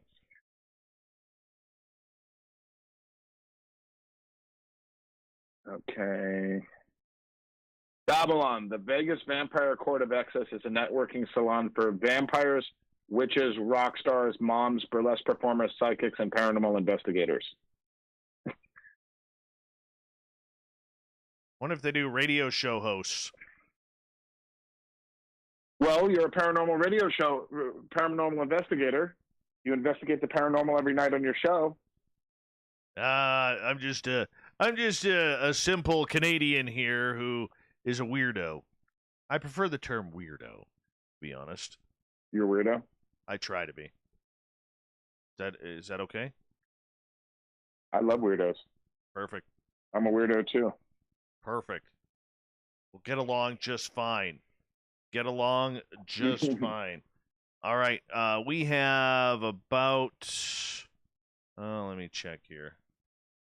About 4 minutes before we're going to go to break at the top of the hour here. Father Sebastian is our guest tonight. and we're going to continue on here because this is a little bit of a different show. Just so you know, Sebastian, I had to kill the radio side feed of everything because it wasn't working. But this will, if you want to share it, it will be on our YouTube channel, the live uncut version here. No problem. Yeah, absolutely. That's kind of what we do. You know, blame me. What the hell? What the hell? But, you know, in regards to the whole immortal category, like, I don't know why. I think maybe it's just humanity that, you know, many of us, myself included, if I could live forever on Earth, I totally would. I kind of like it here. Really? Oh, yeah. Well, there's a lot of questions that you got to have answered. Okay. The first one is, do you want to be immortal and keep aging? Or do you want to be young and vital forever? If you could be 25 in a 25-year-old's body, would that be ideal? I think if I could be any age, I would probably choose somewhere between 35 and 40. Now, when I was younger, like in my 30s, I was always like, no, I would want to be 25 again, you know, but knowing that extra bit of knowledge you get from entering your 40s, like that 35 to 45, I think is a real eye-opener in living. And I would totally want to be, like, if I could be stuck at like 35 to 40 years old for the remainder or of immortality, I totally would. Okay. But what if the civilization ended and society ended and you were all alone? I'm an introvert, man. I'm okay with that. Okay. That works. I'm quite okay with that, to be blunt. I don't know why. I just am. No, but on a serious... Could you live off moose for the rest of eternity? Oh, there's always ways to live. There's always ways to live. You know? Okay. But, you know, I understand, you know, for every action, I know where you're going with that. For every action, there's a reaction, whether it's positive or negative. That's the way I try and live on a daily basis, you know, and that's what I tell my kids, you know, like, be careful with what you do today because tomorrow things may change, you know, and whether it's for the good or whether it's for the bad. And I think that the big issue with the whole immortality portion is the fact that in reality, whether you believe in God or not, as human beings, we really do get ripped off for how short a time that we are here.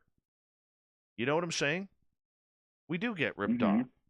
You know, I think it would be different if humanity, never mind immortality, but I think it would be different if humanity had the ability to live, you know, 200-300 years, not, you know, the average lifespan of 80 years old. That's just not enough time.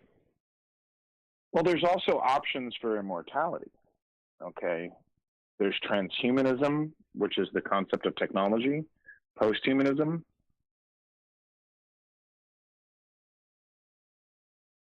There's all sorts of different ways of transforming your being into something that will last forever in regards to being immortal.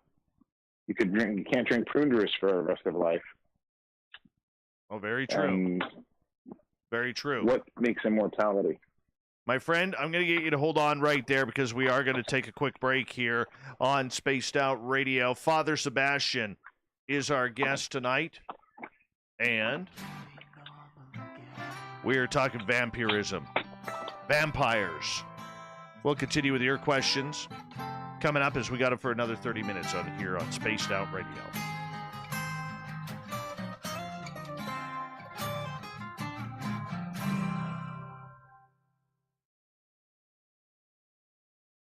All right, man, we're clear.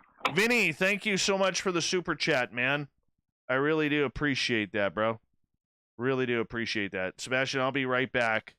And just enjoy your break. We got about 6 minutes. Dave Scott SOR. Our Facebook page is Spaced Out Radio Show. Our archives are free at youtube.com/Spaced Out Radio. Come woo it up with Spaced Out Radio today. Bye! Hello, this is your guitar man, Ron Bumblefoot Thal, and I have to tell you, I love the response I get from Little Brother is Watching from Spaced Out Radio fans. It's amazing how music can inspire and make people think deeper about what's going on in the supernatural world. You can head over to my website, bumblefoot.com, to check out my music, my guitar workshops, my touring, even check out some of the hot sauces that I'm working on. And make sure you keep on listening, because with Spaced Out Radio, you know Little Brother is watching. Hello everyone, this is Ryan Stacy from the Experiencer Support Association, otherwise known as TESSA. We're glad to team up with Spaced Out Radio to help investigate your experiences on the SOR Sightline Report. Together, we'll investigate the strange sightings and occurrences you've had. We're looking for answers just like you. So fill out a Sightlines report on the Spaced Out Radio website and let's figure out what's going on together. We're adding to the entertainment online for Spaced Out Radio. I'm Amber Beckrud, and I want to invite you to subscribe to our YouTube channel and check out Cryptid Tales, where I will take you on a journey into some of the strangest legends and lore from around the world, relaying the stories to you of the strange creatures and experiences that people have had throughout time. You can find Cryptid Tales at youtube.com/Spaced Out Radio, and while you're there, don't forget to check out our free archives and leave a comment. See you there. For the price of 1 cup of coffee a month, you can become an SOR Space Traveler. The Space Travelers Club is a place where you can interact with other listeners, either live during the show or on our great forum. We want your stories, pictures, comments, and ideas. You'll get live video streams, exclusive content, and be a part of our newsletter. Stay in touch with everything SOR. The Space Travelers Club is just $5 a month at spacedoutradio.com. Hey Space Travelers, this is John Resig, founder of the Chive and Chive Charities. If you know anything about our website, you know we like to do things a little different. We're not some faceless organization collecting money for a nebulous cause. Our donor dollars go directly toward life-improving items. Then we give those items directly to an underdog who needs it most. To become a donor with Spaced Out Radio's official charity, Chive Charities, just go to chivecharities.org/donate. The party is always on at the Moose Vancouver. The Moose Vancouver is where you want to be when visiting Canada's West Coast. Open until 2 a.m. nightly, the Moose cranks up the rock while serving some of the best rated food in the city. The menu starts at $6.95. Why party anywhere else in Vancouver when the Moose is right there? Get your horns up and rock with the Moose, the official party bar of Spaced Out Radio.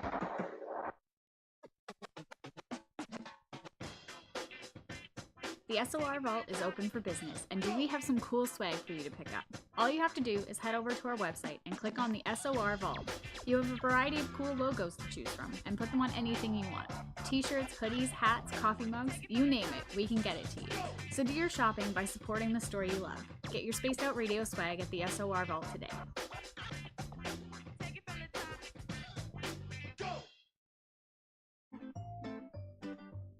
Looking for creative ways to get your company out in the public?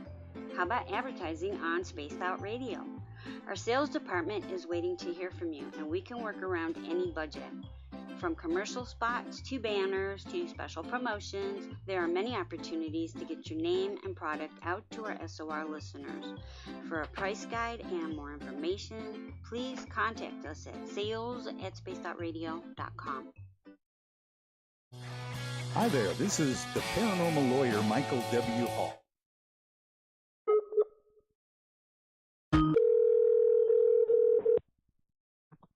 All right, bro. Hello. There you are.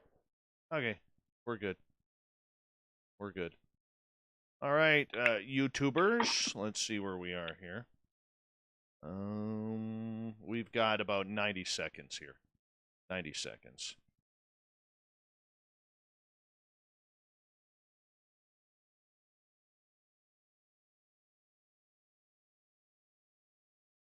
right? And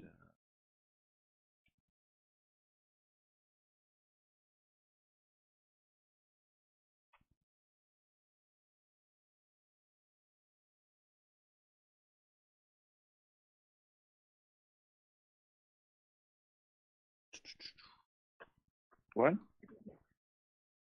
Yeah. It wasn't us. It was the radio connection or something. yeah, our radio connection. Weird. Beautiful. Katie's got reptiles. Oh, nice. Hi, Eva. Wow. How are you? Hey, Super Quest. Good to have you back. All right, guys. Final commercial here. Is that normal? Wow.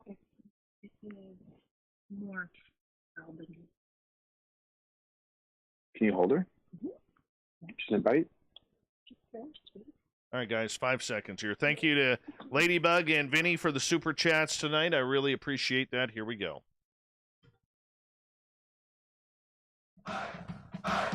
If you'd like to connect with us, head to spacedoutradio.com for all your latest show info. Now, back to Dave Scott and SOR. Let's kick off the third hour of Spaced Out Radio tonight. Good to have all of you with us. Thank you so much for tuning us in. We're just going to continue on with Father Sebastian. FatherSebastian.com is his website. That's 2 A's on the end of Sebastian, so make sure you type it in correctly. We want to make sure that that happens. Thank you so much for joining us, Father Sebastian. We got you till the bottom of the hour here, and very interested in learning this, man. And I really appreciate you taking the time to do this with us tonight. I really do. I am so loving this show. I'm having such a great time with you, and the questions from the audience are absolutely delightful. Yeah, absolutely, man.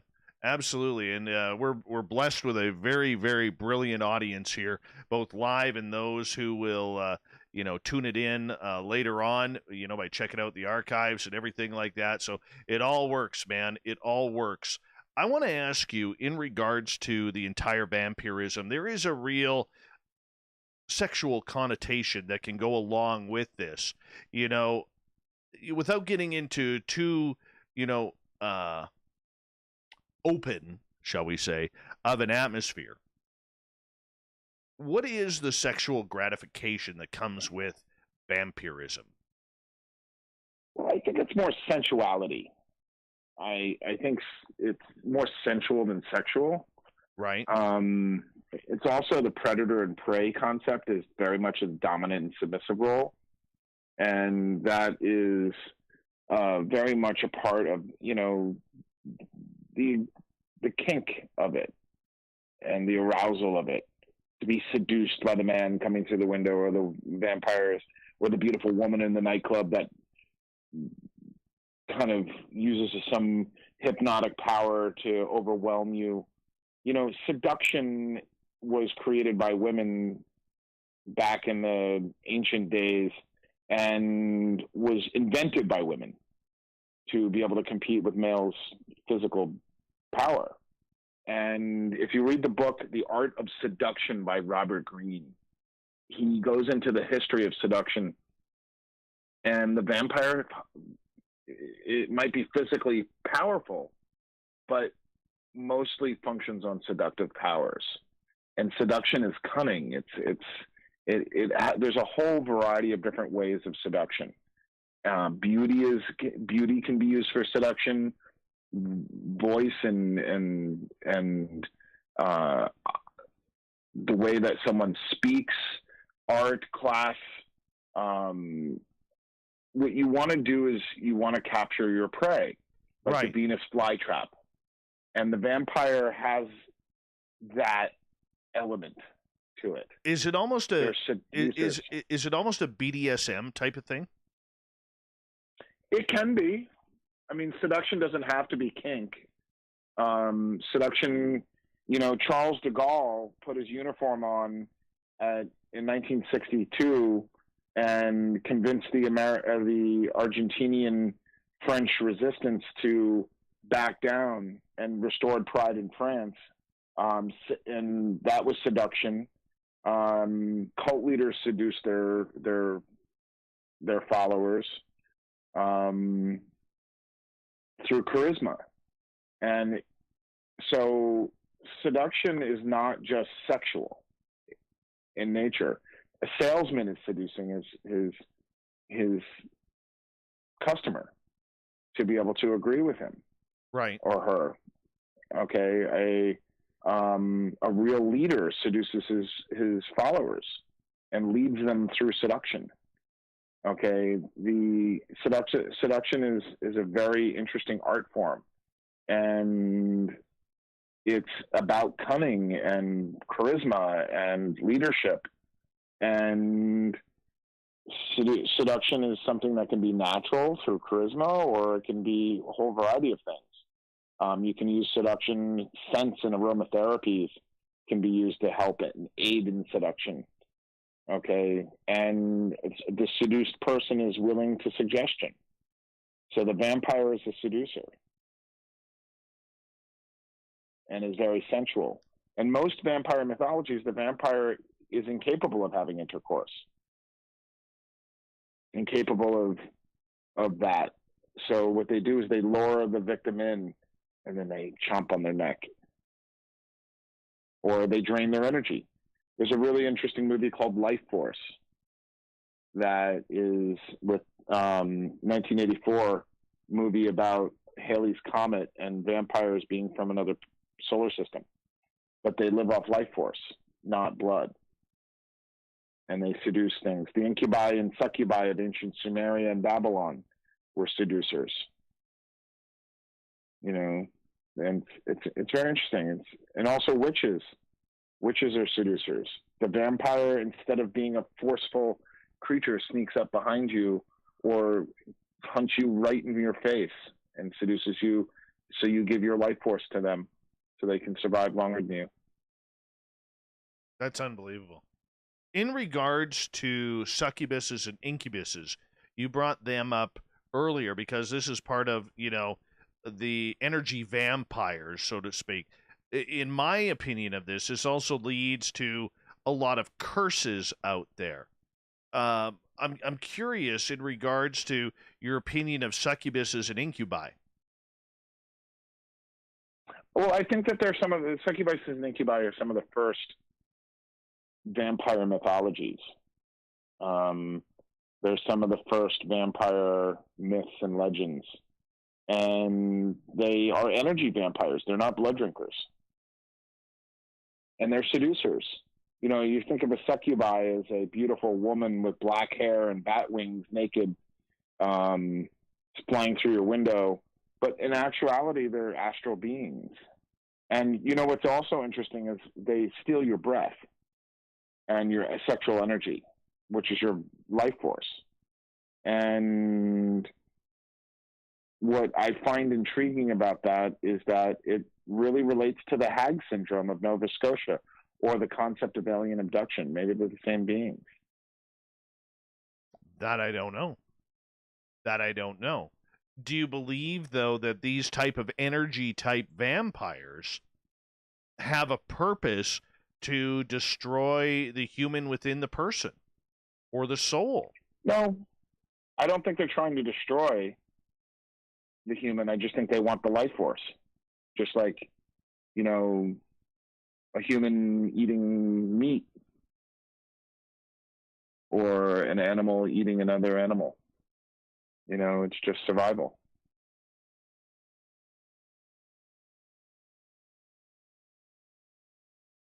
A lot of these succubi and incubi, though, go a little further, whether it's financial, whether it's emotional.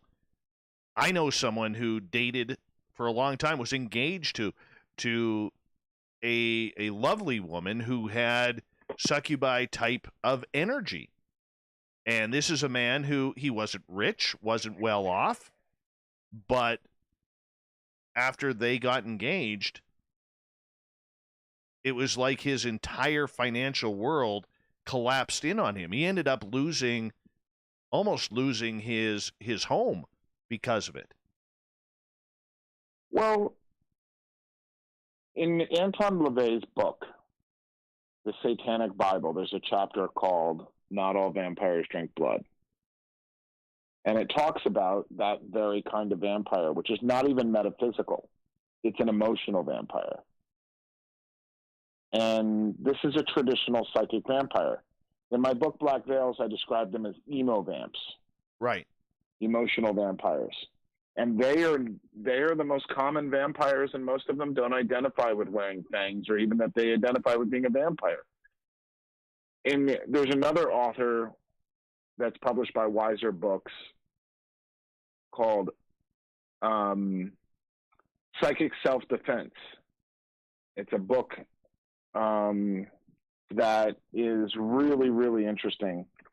And Psychic Self-Defense talks about how to protect yourself from these types of vampires.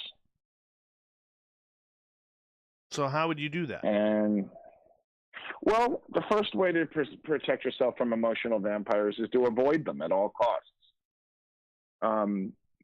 Emotional psychic vampires want your emotions. They want your positive energy. They want to make you feel responsible to them.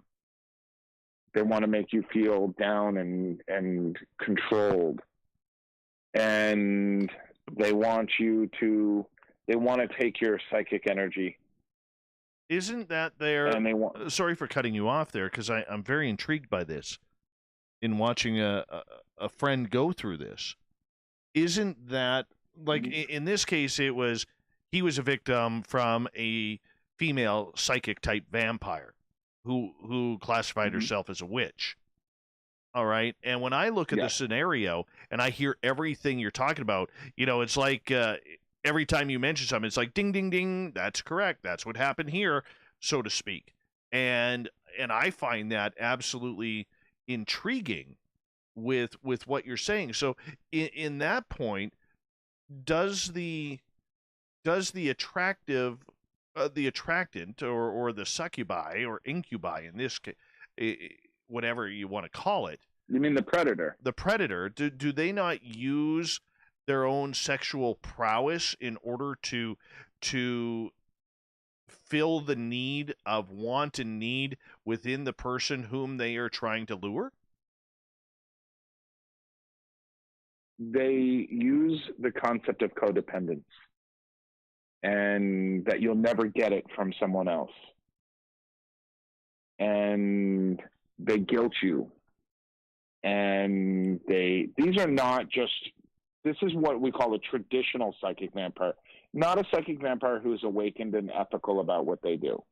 This is a person that makes you feel that you owe them because they're in your life. And they slowly drain you and drain you and drain you and drain you of your emotional energy. The Unfortunate Psychic Self-Defense teaches you how to protect yourself from these people. And the basic bottom line is get out and get away. Run. Cut them out of your life. And if you can't, there's various techniques that she details on how to protect yourself. But this is not the type of vampirism that I practice or relate to. I have a sense of honor and a code of conduct to what I do. And the Black Veils is a very empowering thing to myself and everyone around me. So these emotional vampires, I even try to avoid. I would say that the traditional psychic vampires, which we call in the Black Veils Asari, are about 20% of the human population in varying degrees. They're not uncommon at all.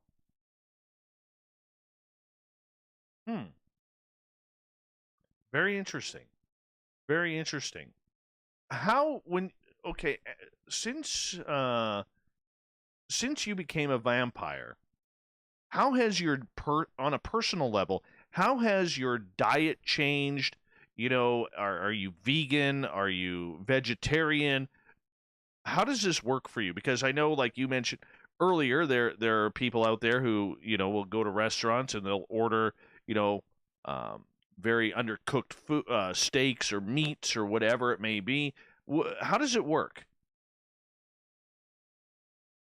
Well, I'm an omnivore, and I basically eat a lot of I eat vegetables and fish and meat, and I hunt deer.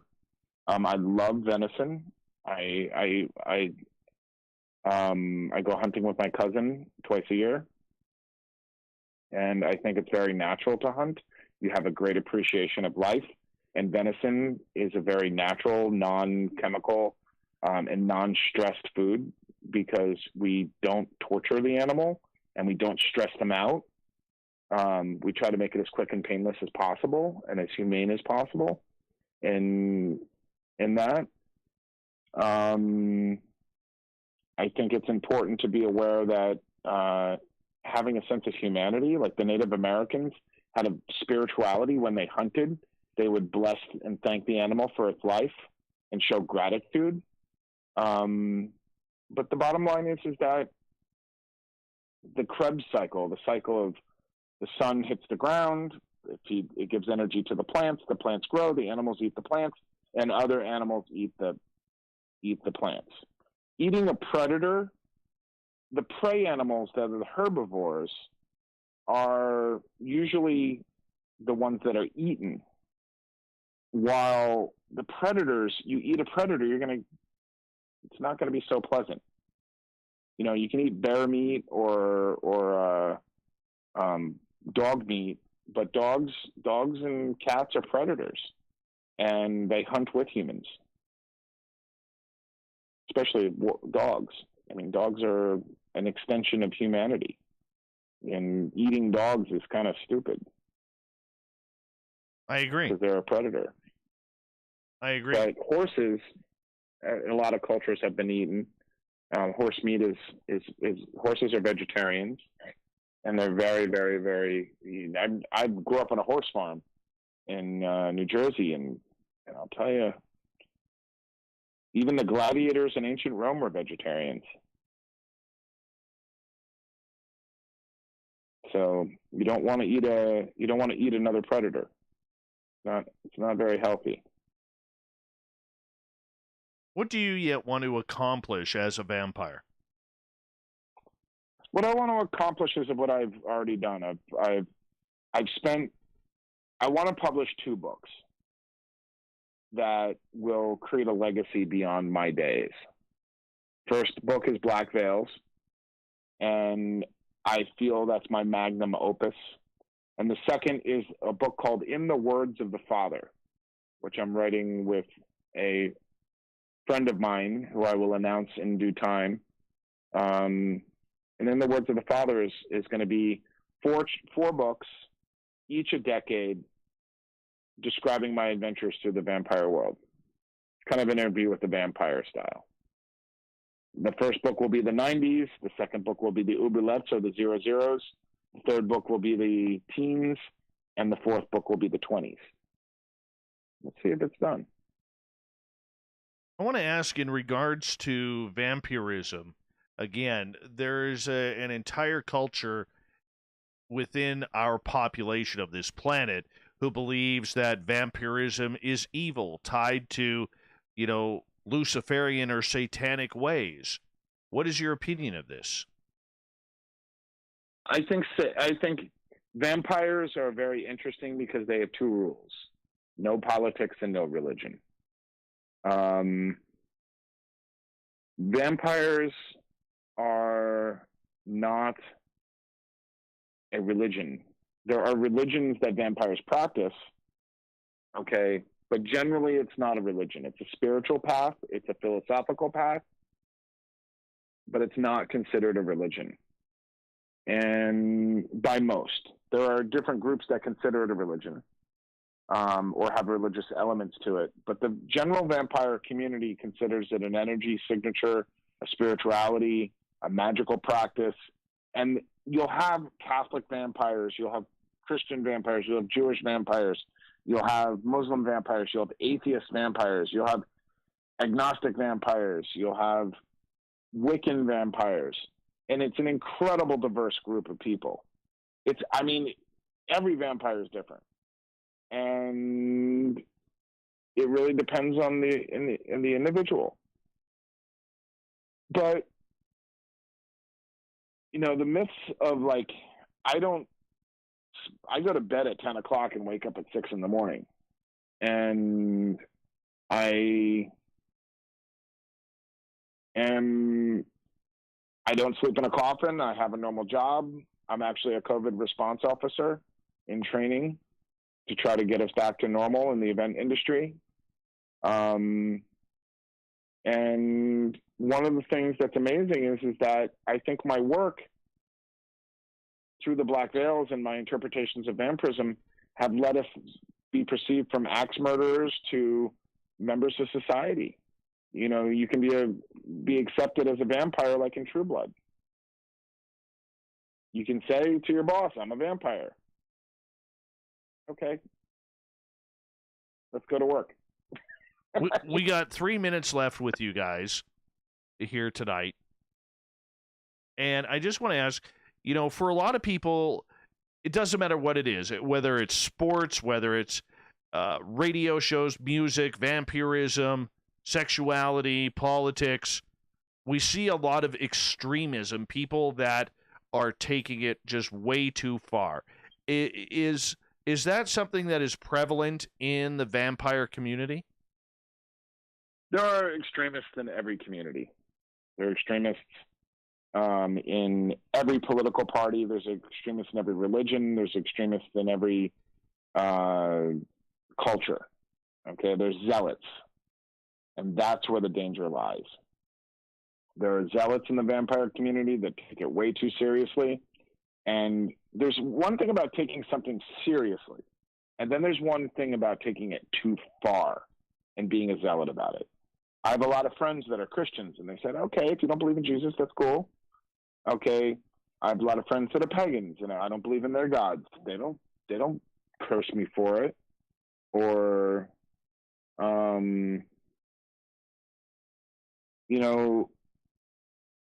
there's a secular forum in every culture that I think is important. And I think the vampire community is probably one of the most diverse and interesting communities that I've ever met.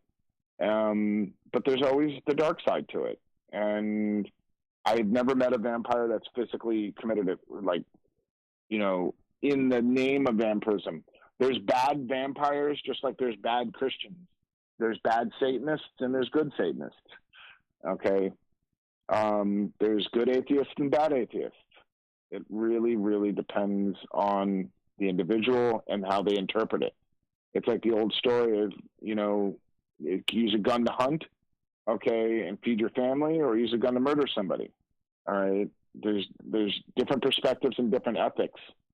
I promote ethics of safe, sane, and secure. I love honor and I love ethics, and I stand by them. And do what thou will is the whole of the law, harm none. And I like to use the vampire as an archetype to live by a higher standard and a noble, decent, evolved being instead of a parasitic, crazy, obsessed fan, okay, or zealot or religious wacko who takes things too far. So, there's good and bad. I prefer, when I make a pair of fangs, to enlighten and change that person's life for the better, to enhance their experience in this life. Right. To give them something that is going to empower them as an individual to live better, and the vampire is something that they can use as an archetype to do that with. Right. And that's my entire mission. My friend, it is that time for us to say goodnight to you. And I apologize about the tech issues that we had with the one computer, but thank you so much. This was extremely enlightening for me, and I really appreciate it, man. It was an honor to be on your show. Thank you very much for your time. Father Sebastian, everyone. Yes, get your vampire teeth by going to FatherSebastian.com. Coming up next, I don't know what the hell we're going to do. We'll figure it out on Spaced Out Radio.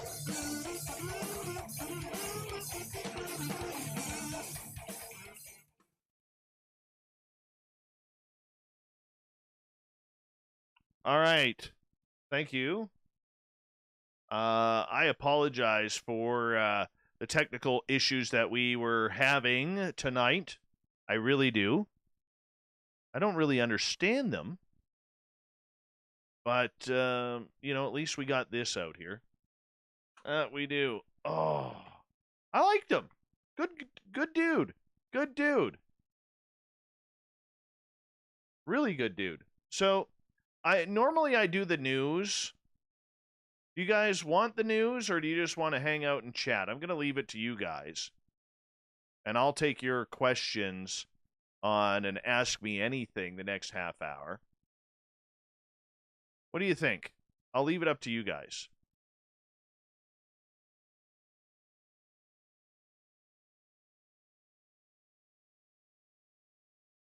Let me know.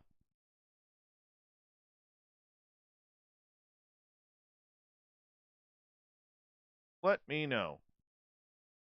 Thank you to Varla Ventura, who is tuning on in. All right, let's just chat. Let's just chat. How about that? Let's have some Dave chat. So, once we come back, because I got to play through all this shit. Once we come back, we'll just take the next half hour. I'll be honest with you, I'm a little worn out. Captain Shirk, I apologize. I know you're probably listening. All right. Oh, you're maybe not, because you haven't messaged me about what? You do the show? Where you had some audio issues? Let's just chat away tonight. Chat away.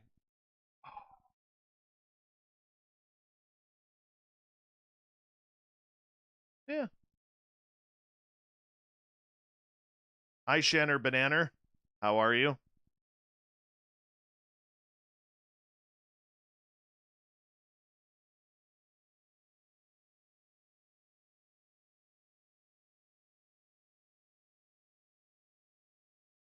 Mm-hmm.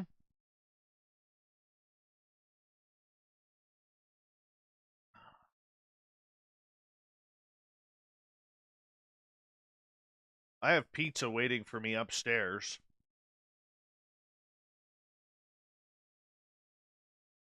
My pizza of choice is green pepper, mushrooms, pepperoni, and onions. Love the combination.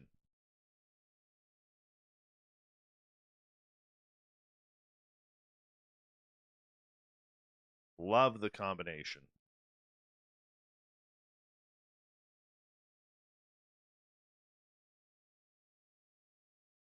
No, my real estate guy hasn't got back to me with anything. Like I said, I'm in no hurry. I'm in no hurry at all. Hey, lovely Larry. How are you? Good night, D. Swagger.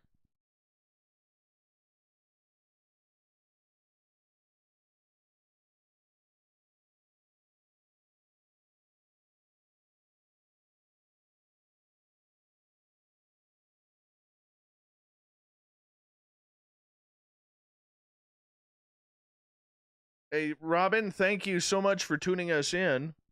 Really do appreciate you. Come on back anytime. I know it's late for you on the East Coast, but we're here Monday through Friday. We'd love to earn your listening ears, man.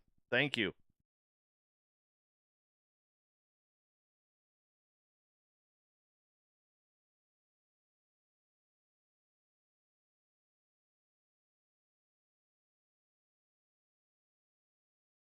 Now, Fapster, that's not nice. I've actually took tonight off, but the last couple of days I have been training my son in dryland training for hockey. I know.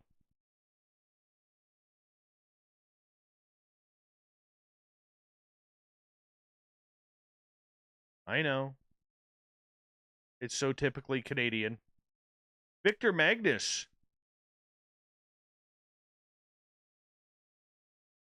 Victor, thank you so much for joining us. So what you want to do is, once we're done the YouTube live show here, you can replay it and you'll be able to hear everything that you missed when your internet went out. So we had Father Sebastian on until the bottom of the hour, and normally we go into the news, but this has been kind of a weird night with everything, so we're just gonna stick around and hang out. You're more than welcome to join us and stick with us. That would be kind of cool. Here we go.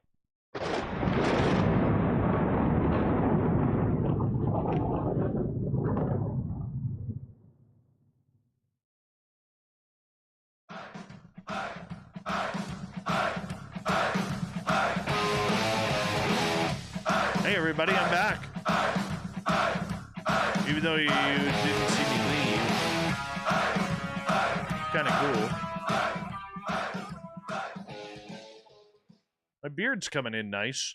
All right, so what we're going to do here is we are going to... Vinny, I was born in 1973, not 1968. Bomber, I did not catch your response to your question earlier. I do apologize.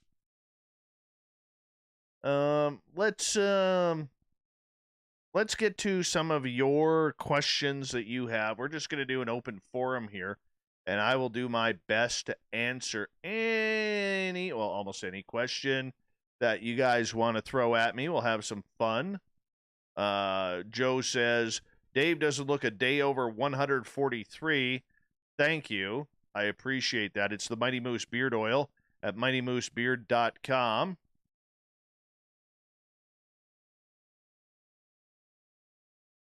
So if you have any questions about anything in the field, just put them in capital letters in our chat rooms. Or if you're on Revolution Radio, or if you are on Twitter at #SpacedOutRadio, let's have some fun. Hang on out. And just be one with each other.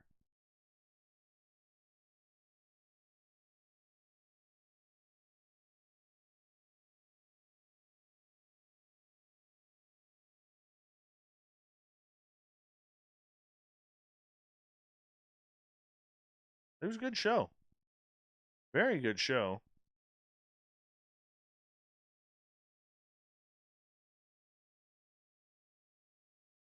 Who would win in a fight, Joe Monk or the vampire dude? I think Joe has nicer hair, so my money is on him. Although if he did take a bite to the neck with the fangs, that could be dangerous. Burrito. My favorite kind of burrito. Let me see here. I like a beef burrito with some beans. I like to control the hot sauce that goes in, though. I do. I like my burritos are much like soft tacos. They have to have lettuce, tomato, some onions in there. If you want to get it real interesting, let's throw some mushrooms in there. You know, sour cream, a little bit of salsa. Oh, God, I'm making myself hungry. I want tacos. Excuse me. All right.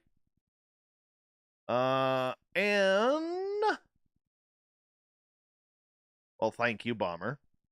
Anne is asking, what is the one cryptid that you hope exists 100% and one that you wish did not at all? The cryptid that I want to... you know what?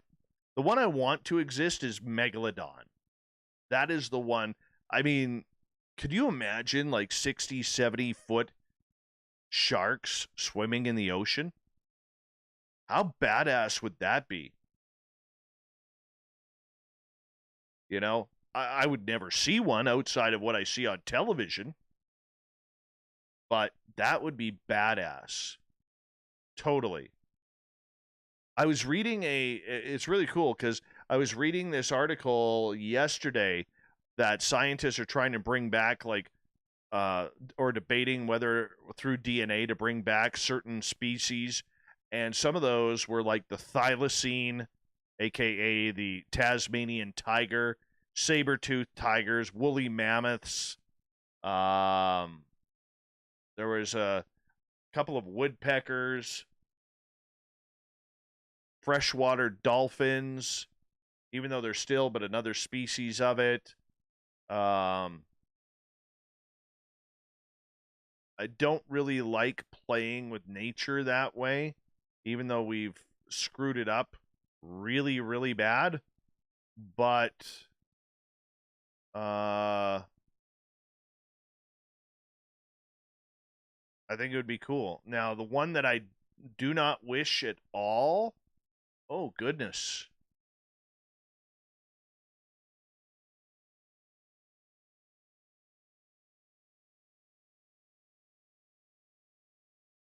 Probably my ex-mother-in-law.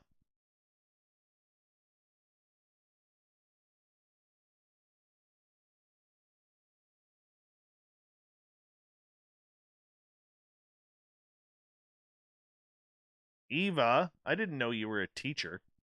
It's kind of cool. Very cool. Nomad, you run a skip tooth chain on your saw? I don't know what kind of chains I use, man. I just drop them off, get them sharpened. I know I have like 7 chains. And when one dulls, I take it off. I put the next one on.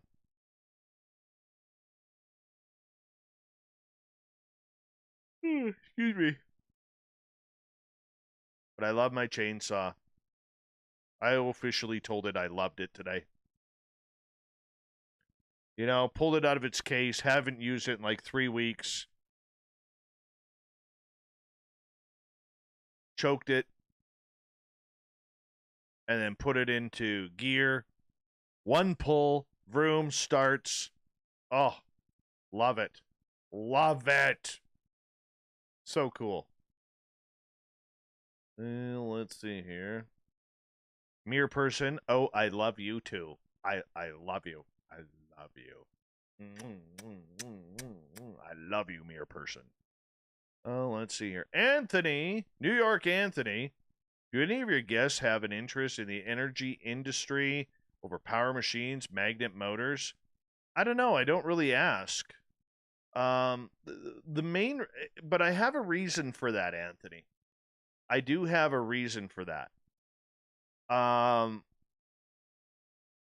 A lot of the other shows out there are really designing themselves about the technology of, you know, getting rid of fossil fuels for more direct energy, or, you know, some sort of Tesla type of technology or something along those lines. And I remembered as a listener, when I would listen to shows like that, what I would do is, for me personally, I would tune out. I would completely tune out. Because when I started this show almost 6 years ago now, I really, really wanted to make sure that we stuck to the woo type of things. You know, bring back that spookiness of the night. So, you know, even talking about somebody as amazing as Nikola Tesla or Albert Einstein or great minds like that, it's not that I don't have an interest in the topic. It's more so that I really just want to bring that old school nighttime spookiness, weirdness, woo to the table. So that's kind of where I'm at with it. So I'll be honest with you, the question is a damn good question, but I don't really ask about that because it is kind of controversial. As much as it shouldn't be, it is. Chris Jarvis, thylacine is still alive. We have an Australian friend who saw 2 just this year. Are you kidding me, Chris? I would love to interview them. I would totally love to interview them. If they would be interested, I would love to. I want to learn about this creature. It is a beautiful creature, man. Thylacines, oh, they're gorgeous. I really hope there is still a pack out there, and I hope they're breeding, and I think it'd be great. I think it'd be completely great. All right. Next question, Joe. What is the most haunted object in your house?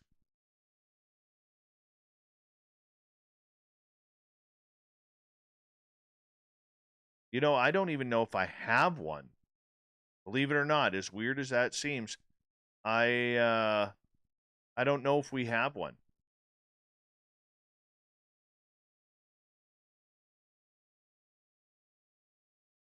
I'm thinking here. No, I don't think we have one at all.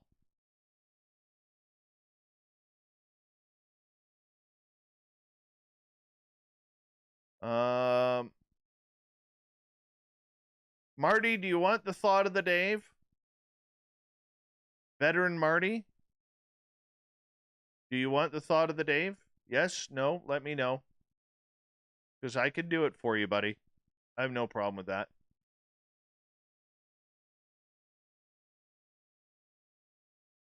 Let's see. Mere person, you can share anything. I keep it pretty open for sharing. You know, I know there's a bunch of like different YouTube channels that have actually scooped my shows and put them under like different titles. This is actually a funny story. One night, like when I go to bed at night, I usually will listen to some sort of podcast or whatever. So one night I want to talk, I'm thinking, you know what? I want to hear some time travel stuff tonight. And so I put on the show and you know, I kind of fast forward to get through any type of intro or anything like that, not even really paying attention. And all of a sudden I hear this voice, and I'm half asleep. I'm like, boy, this voice sounds familiar. And then I realized, like, 2 minutes later that it was my voice. And I'm like, you got to be kidding me. I had a good laugh with that, you know. I honestly did.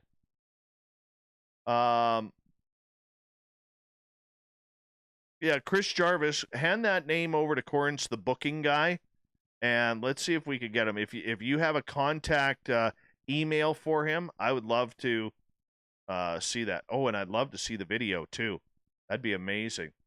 But yeah, I don't mind if you share the stuff. I really don't mind, as long as it's edited professionally and, you know, people are you know, not putting words in my mouth or pasting words together.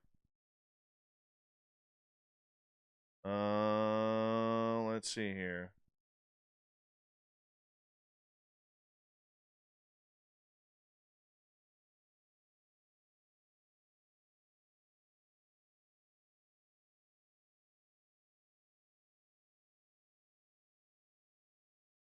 Let's see. Anything else?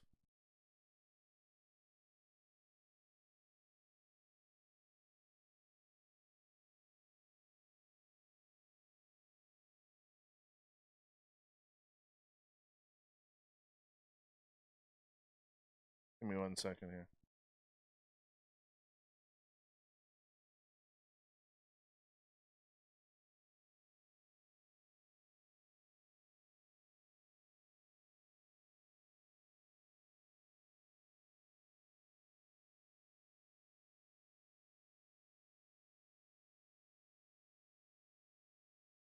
Do I ever listen to the show after it's over? No. I am my own worst critic, and if I listen to the show, I'd probably get so pissed off I would delete half of them.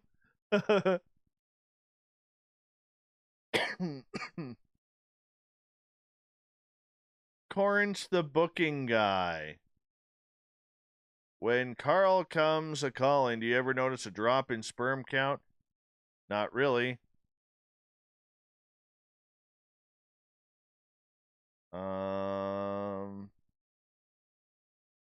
You jerk. Oh, you're funny. I hope you slip with your razor blade on your mustache. King Dale, have you ever heard of Franz Barden and his system initiation into hermetics? No. No, I have not. Victor Magnus, good night to you, my friend. By the way, we hit 9,300 followers tonight. 9,300 followers and subscribers on YouTube.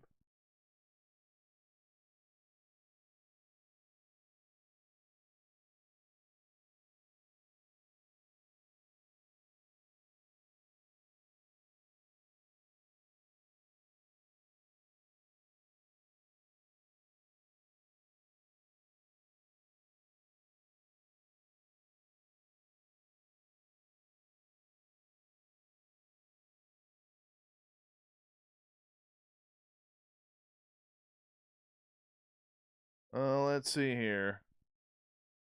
Will you organize a trip to Devil's Tower so we can all eat breakfast for dinner on a huge tree stump? No, man, we're going to have pizza. We're going to have pizza.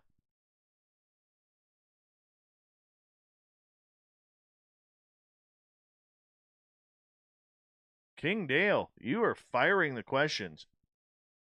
I'm not up on my Kundalini stuff, man.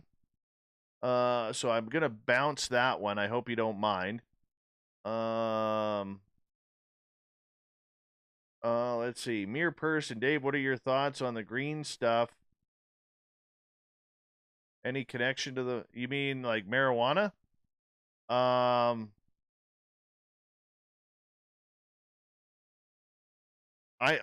say it this. I have a friend of mine who has smoked pot for 25, 30 years. And recently he quit because he's trying to get a little bit healthier. He's going to the gym and lost like 72 pounds in the last like 8 months. And he's done a phenomenal job. Changed his entire diet and everything. And he gave up his pot habit probably a month and a half ago. And he personally tells me that his own spiritual connections have completely changed for the better since he stopped smoking pot. He feels way more connected. He feels way more in tune than he's ever felt. He's a little weirded out by it. So I would say that, you know, in my opinion, that pot is hey, it may be different for other people, but from what I have learned, pot is not an enhancer of the spiritual experience. Even though it beautifully relaxes your mind, relaxes your muscles and everything like that, I'm not a fan of anything like that, whether it's magic mushrooms, whether it's ayahuasca or anything, any type of DMT. It's not my type of trip. I think if you slow down your mind, do some meditation, and really practice to get into that type of connection, it's an interesting phenomena. And I think that's the healthiest way to do it. King Dale, do you think time travel is possible?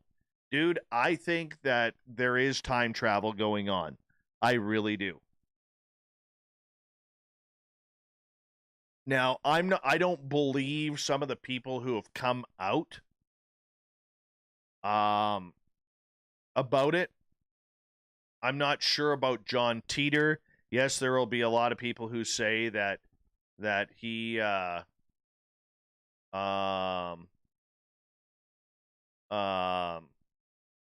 was fake or something along those lines. So I don't know. Let's do this first, and then I'll get back to the time travel thing. This is for Marty.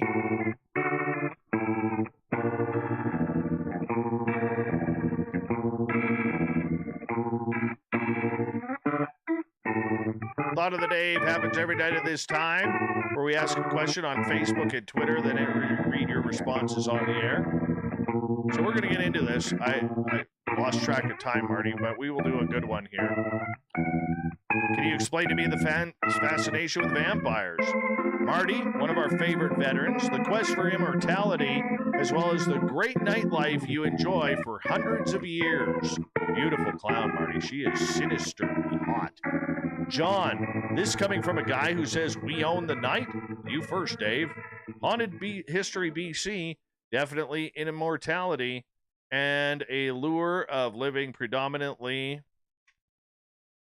at night, existing on a different plane, completely unique set of rules, especially appealing with the current state of things. Jules, forbidden longing, the mingling of fluids in an act of surrender and dominance. Womance. Oh. Varla Ventura, I can explain my fascination with you instead. Woo! Varla Ventura. Ooh. Shanna, look into my eyes and you will understand. Don, you mean like all of these young vampires in love movies? Must be all the film images of the full moon, I guess. Andrew, immortality on the cheap. All you've got to do is sleep during the day and drink relatively easy to obtain blood, and you live forever? Score. Let's go to the other ones here. Joyce, it's all Hollywood. James, goes all the way back to the Middle Ages. They are powerful, mysterious, and in that way, sexy. Think incubus and succubus. Chris, I guess people just like sinking their teeth into the subject. Robert, something dark and mysterious that has haunted mankind since Vlad the Impaler. Ron, cloudy and clear. It's all sex. Alex, partly because many people started watching vampire film pre-teens or teenagers, and the underlying sexuality of the vampire in film coincided with our sexual awakening at that age, and the exiting's physiological and emotional modalities that elicited then surfaced or resurfaced as adults when we watch or discuss vampires. So we're programmed to be interested in vampires. Davey, nope, they're not as good as aliens, are they? Jeanette, the submission and dominance thing. Oh, she's into the BDSM. Kim, it's about the mysterious loner part of ourselves. Heck, there are university courses taught on Anne Rice's books. It is treated as an archetype in these courses. Sir Can, they can fly, shapeshift, and teleport. Who doesn't want that? Great answer, Sir Can. Scott, immortal and virtually indestructible. Gabe, I don't know, but I love vampires. Snarky, the immortality I assume is the main draw, or maybe it's the ability to live in glutton and mad lust without feeling like you're going to hell. Grant, dark, sexy, dangerous, often romantic. Olaf, I don't think it's sex. More vampire legends do not have sexy vampires. Most have languishing, rotting vampires. I think it's because the undead is the other and counter to everything in normal reality. Parker thinks it's dumb. Barry thinks it's about sex and biting. Preston? It's simple, really. Humans are attracted to immortality. The only thing about humans that really is immortal is the fear about mortality. As for vampires, they can live forever and already conquered death at least once. There you go, Marty. That's all for you, brother. All for you. Excuse me.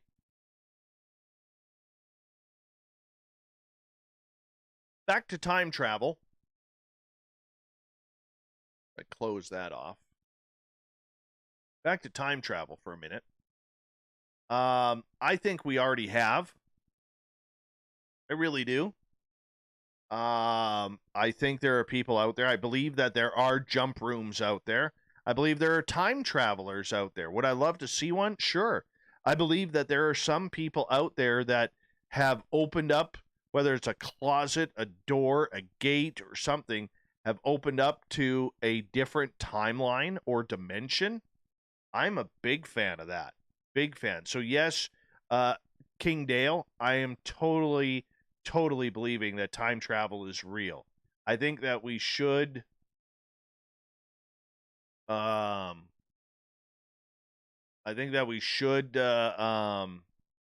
look into it more. I really do. Let me scroll up here. Make sure that I'm not missing any. Where are we? Okay. Dave, I listened to a really old show with Linda Godfrey earlier. It was great. She's fascinating and so easy to listen to.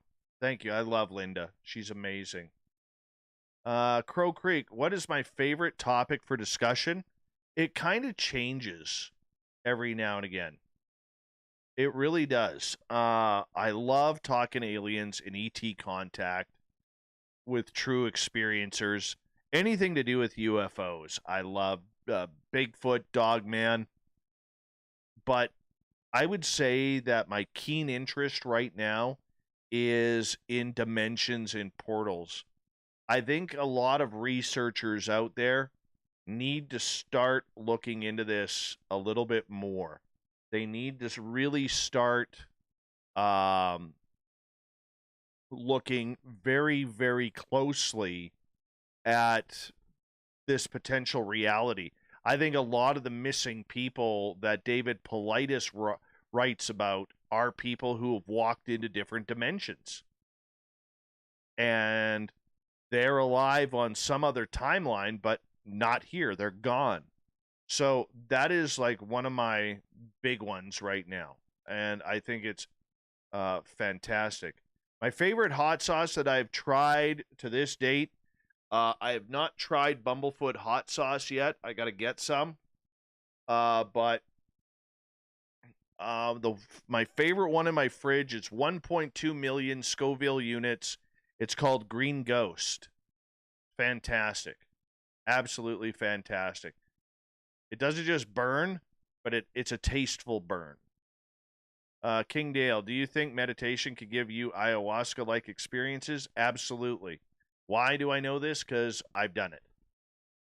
Not the ayahuasca, the meditation type experiences. Because when you let your body go and you let your spirit just kind of take over, or you channel, or you're just in deep slumber, it's fantastic, man. Fantastic. Let's see. Other new questions. Sorry, I'm scrolling. Vinny, do you think Corey Good and David Wilcox are lovers? No. No. No, I do not. I think they're business partners trying to get as much money out of everybody as possible. Let's move on here.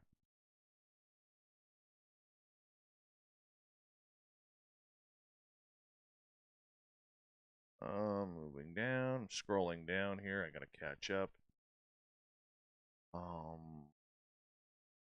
Sorry. I'm moving as fast as I can. Kimberly, or pardon me, King Dale. I'm gonna go in order here. You know of Aleister Crowley. Apparently, he once made himself invisible, walked around Mexico, and no one saw him. He was just a weird dude. Weird dude. We got to get another show in on him. That was just... He's a weird dude. Corn's the booking guy? I don't know. I don't see you around here.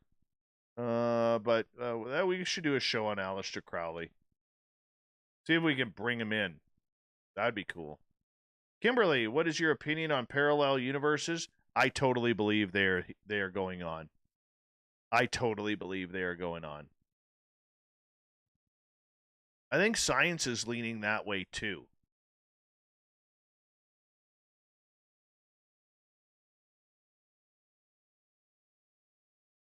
Yeah, can I get that schedule? Cords, I gotta get on our calendar here, man. God. Yeah, Dr. Horace Drew. That'll be a good show. Corin's the booking guy is just on a roll with guests. He's amazing. Some of the guests he's getting for us, I'm literally like, how the hell did he do that? Hey, Overbuilt, how you doing?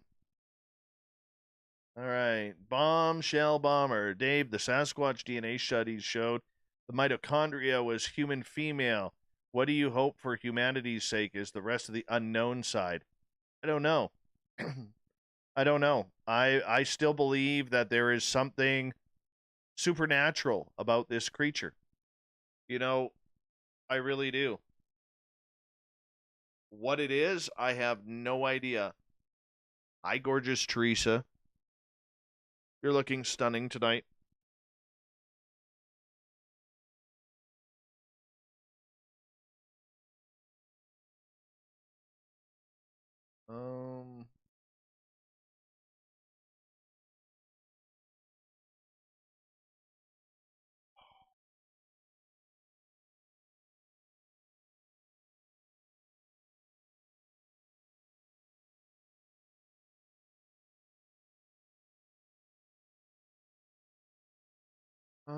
Gorgeous Larry.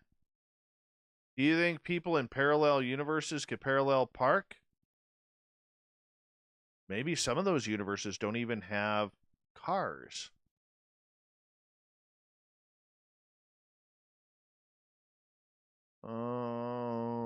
Kingdale. What do you think is the most legitimate Bigfoot footage? The Patterson tape? Yes. Yes, to me that is still... I don't trust any Bigfoot videos out there. I hate to say that I become one of them, but there's so much BS and hoax stuff out there that... I mean, I've seen some good ones where it's like, wow, that looks amazing. There was one recently on Vancouver Island of a grayish silverback one that I saw. It looked phenomenal. Phenomenal. But I think that this field has generated way too much hoaxing, and the fact that we can't get our heads out of our asses, there's a multitude of people out there who still believe that the Patterson Gimlin film was faked.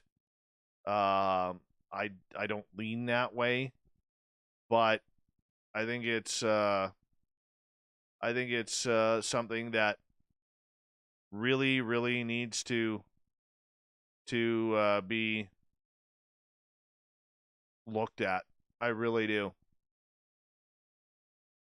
We don't have enough of the good footage.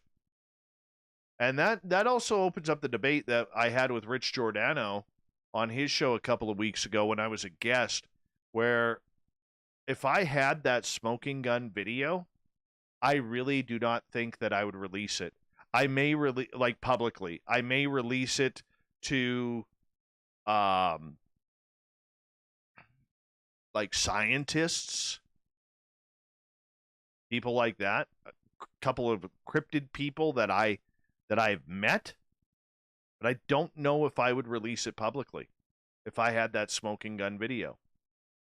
Because literally the hardest part for Patterson and Gimlin had been the public scrutiny.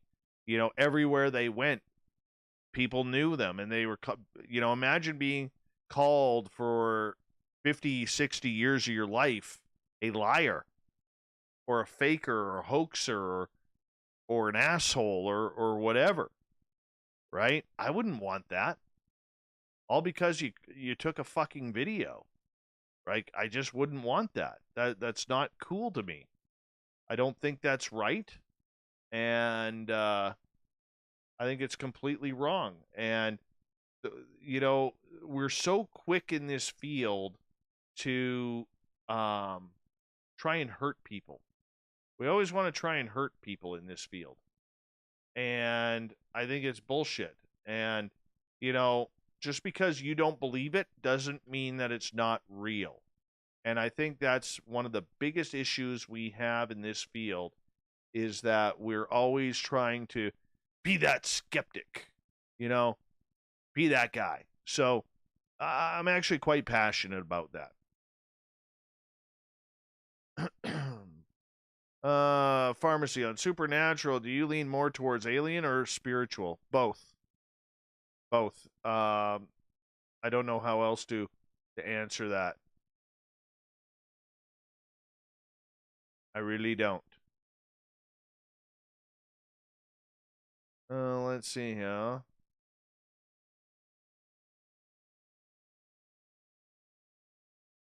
Babster, do you want some of my hair?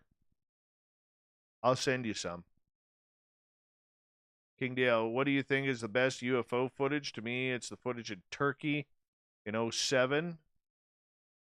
I've seen that not for a while. I'll have to look that up again. I like the Phoenix Lights. I really do. The reason why I think the Phoenix Lights are really important is because of the footage that was grabbed. Okay? And add to the fact that besides the footage, there was 50,000 plus people who saw it, or them, or it, or whatever you want to call it. I love the Phoenix Lights. That'd probably be my favorite video.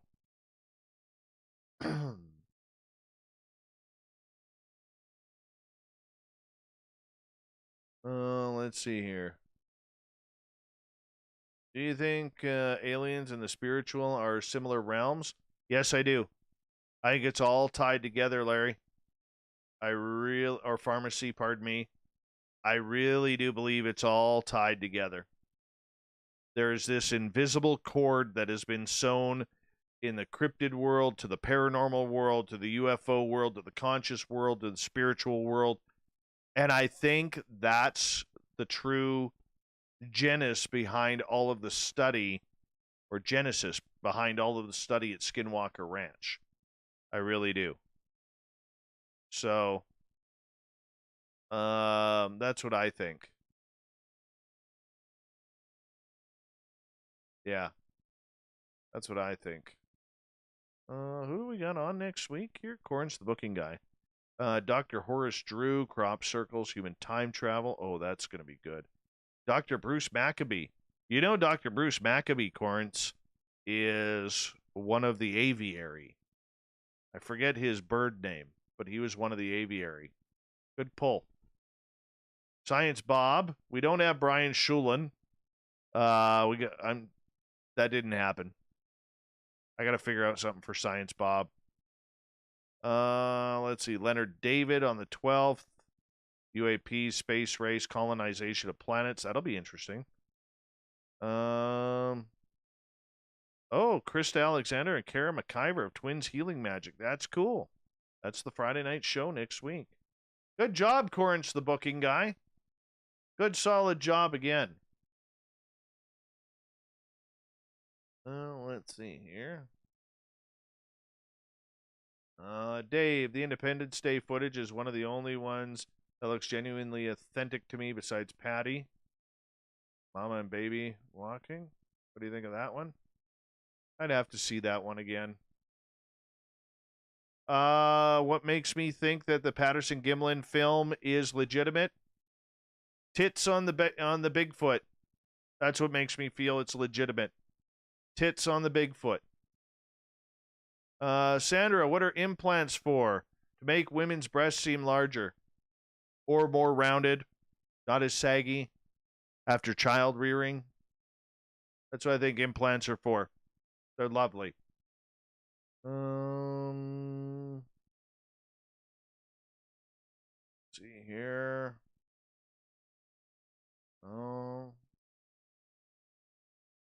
Let's see. Moving down. I'm almost caught up. Good night. Good looking, Teresa. Thank you.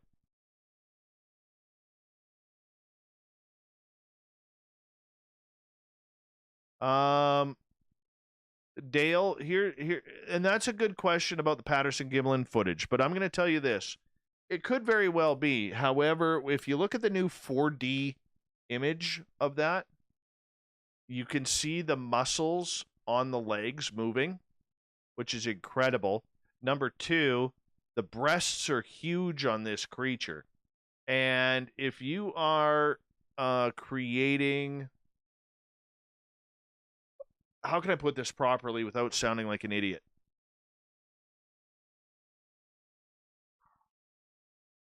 Okay, this is my feeling on it, and I could be totally wrong, but this is just what I see. We're trying to analyze a 50-some-year-old film with 21st century knowledge, with 21st century questions. What we forget to do is we forget to go back to 1967, I believe it was. Yeah, hold on. Patterson. When was the Yeah, it was 1967. Okay? And we have to realize that that was a time of political strife. The make love, not war crowd was just starting to kind of come to fruition. People were still very conservative about nudity or women's body parts. So in that, when you take that text and you add the fact that Patterson and Gimlin both were not rich men, and then you take everything along with the side, if they were to create a costume that was fake, they're not going to sew a pair of tits on it. Okay? Firm, luscious boobs. And if you look at them, they almost look like, that they're solid, almost like the female is maybe lactating or something along those points, because they do look voluptuous. All right? So the problem that we have here is that we're looking at this with a 21st century attitude where skepticism on every type of video has been raked over the coals, because it's cool to be skeptical. It's cool to try and find a flaw. But when you go back and you look at that video and you think about it like I try to do in a 1967 context, there is no way that they are sewing a pair of tits on that costume. So that's my opinion of it, and it's because of the breasts that I think it's real.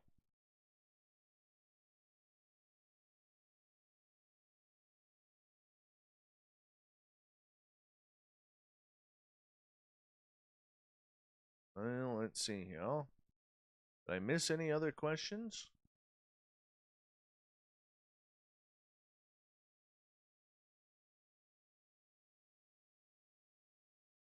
I don't think Sandra liked my answer to the implants.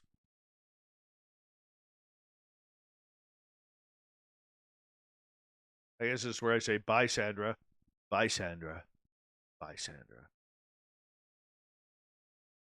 I only see the one Bigfoot. I think people are trying to say that something blurry in the background is a secondary one. I only see the one. I've looked for that second one, but no.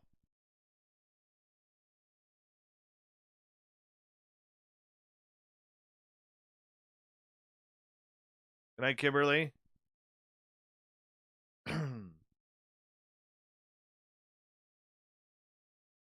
Well, that's actually a good point, Larry. Pardon me, gorgeous Larry. He says, I've never seen a Bigfoot with a big ball sack. And that just goes to show how fake a lot of these videos are. Because obviously, if they're, the male Sasquatch should have a penis of some sort. Right? Now, maybe you can't see it because, maybe he tucks it in or something. I don't know. But that's actually a good point. And a lot of times when I'm going over these videos, if they're showing, usually you always see it kind of walking away or something. You never seem to get a front view of it all. But I'm pretty positive. Even when I had my sighting, I only got a right side and a back profile from the waist up. So, and I was like 75 feet away. But, I mean, you think that Bigfoot should be packing a big hammer, too. Let's just be honest. That should be noticeable.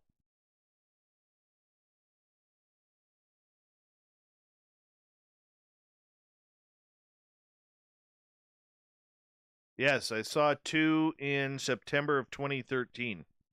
I was within 100 feet of both of them.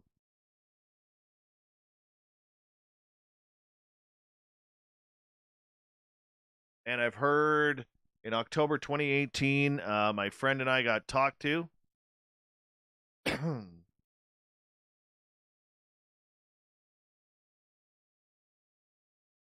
What videos, Anthony? Sorry.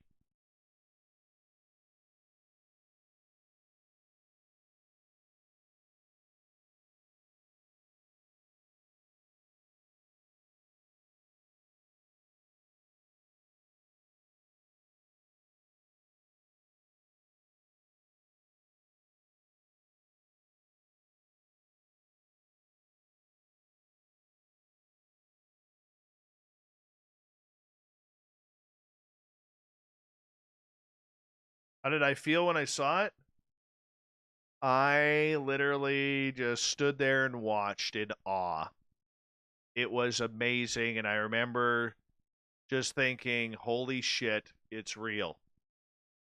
This is amazing. It was so big, and I didn't feel worried. I didn't feel strange. I didn't feel anything that was dangerous about it. Yeah, it was moving, walking away from us.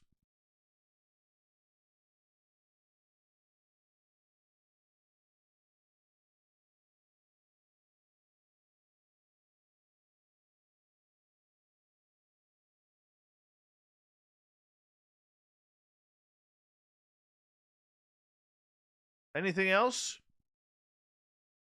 Any other questions?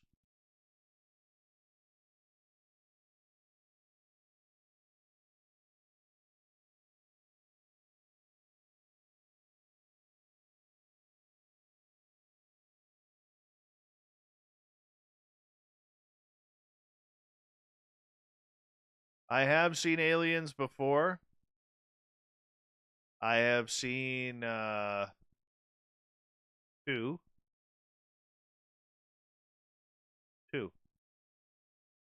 Carl and the one in the forest.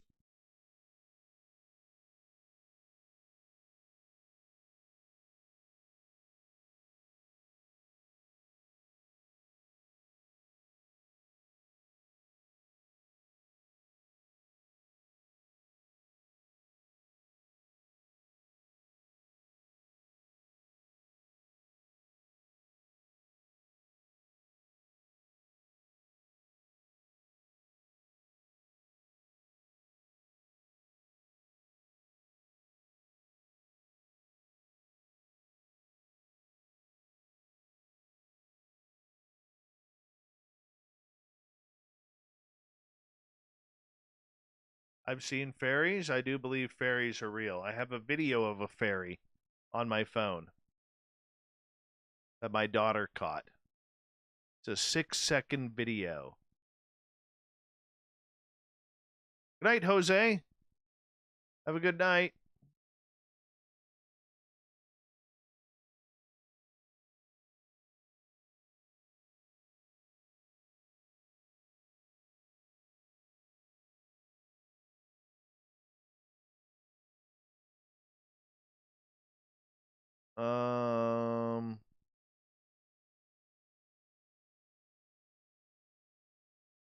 The fairy on the video is only about that big.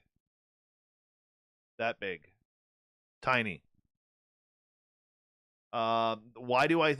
I'll answer this. Why do I think it's a fairy? Because when my daughter filmed... Number one, the way it flies is really weird. Number two, my daughter is very connected to the fairy realm. And when she would go outside and meditate, she doesn't do it anymore over the last couple of years because she's a teenager now. And, you know, boys are important and all that bullshit. But she used to get fairies landing and on her all the time when she'd go outside and meditate. I saw 2 fairies sitting on my fence a couple years ago. That was kind of cool. we don't have fireflies up here. So that was kind of cool. But back to the video, I have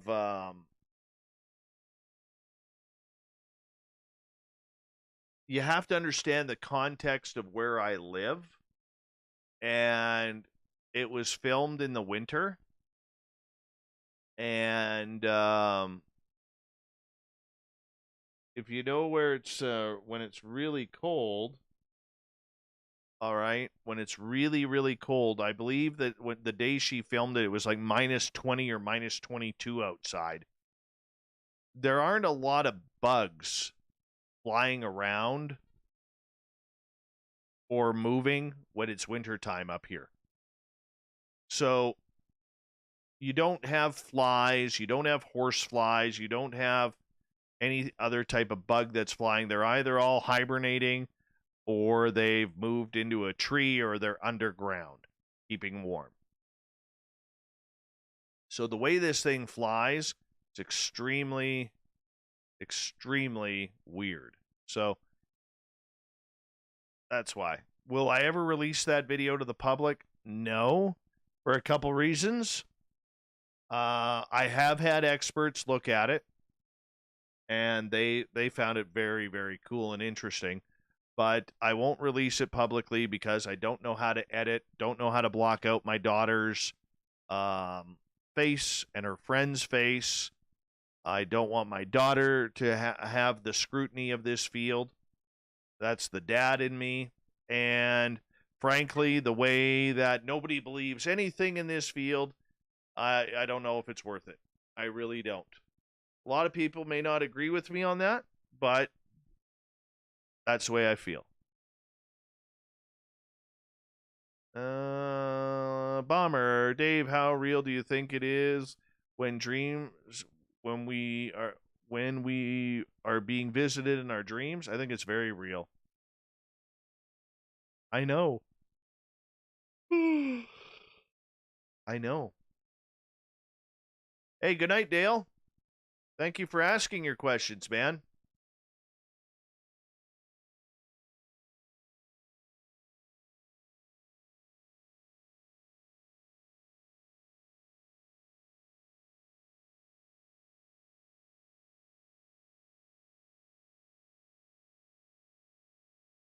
I didn't see fireflies until I was 34 years old when I was visiting some friends in Pennsylvania.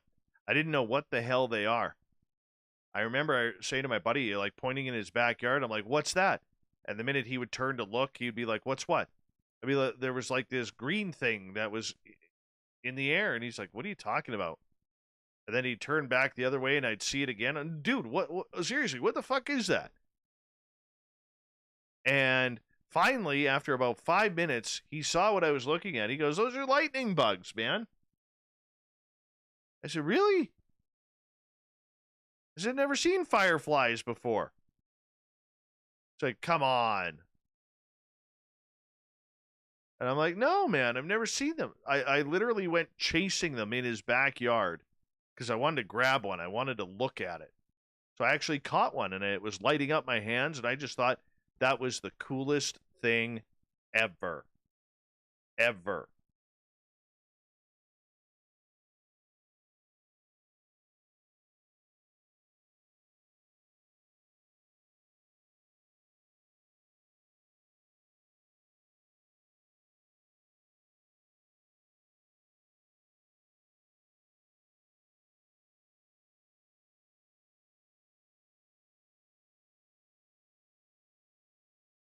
Very true, Corn's the booking guy. Very true. Anyways, everyone, I am going to call it the night here because I got to get to bed. I apologize for the tech issues that we had. But I loved being on with you guys tonight. And tomorrow night we have R. Keith Andrews. Yeah, the legendary R. Keith Andrews is back, everyone. So much love to all of you. We'll talk to you tomorrow, and we'll hopefully get this computer thing figured out. And talk to you soon, guys. Much love. Take care.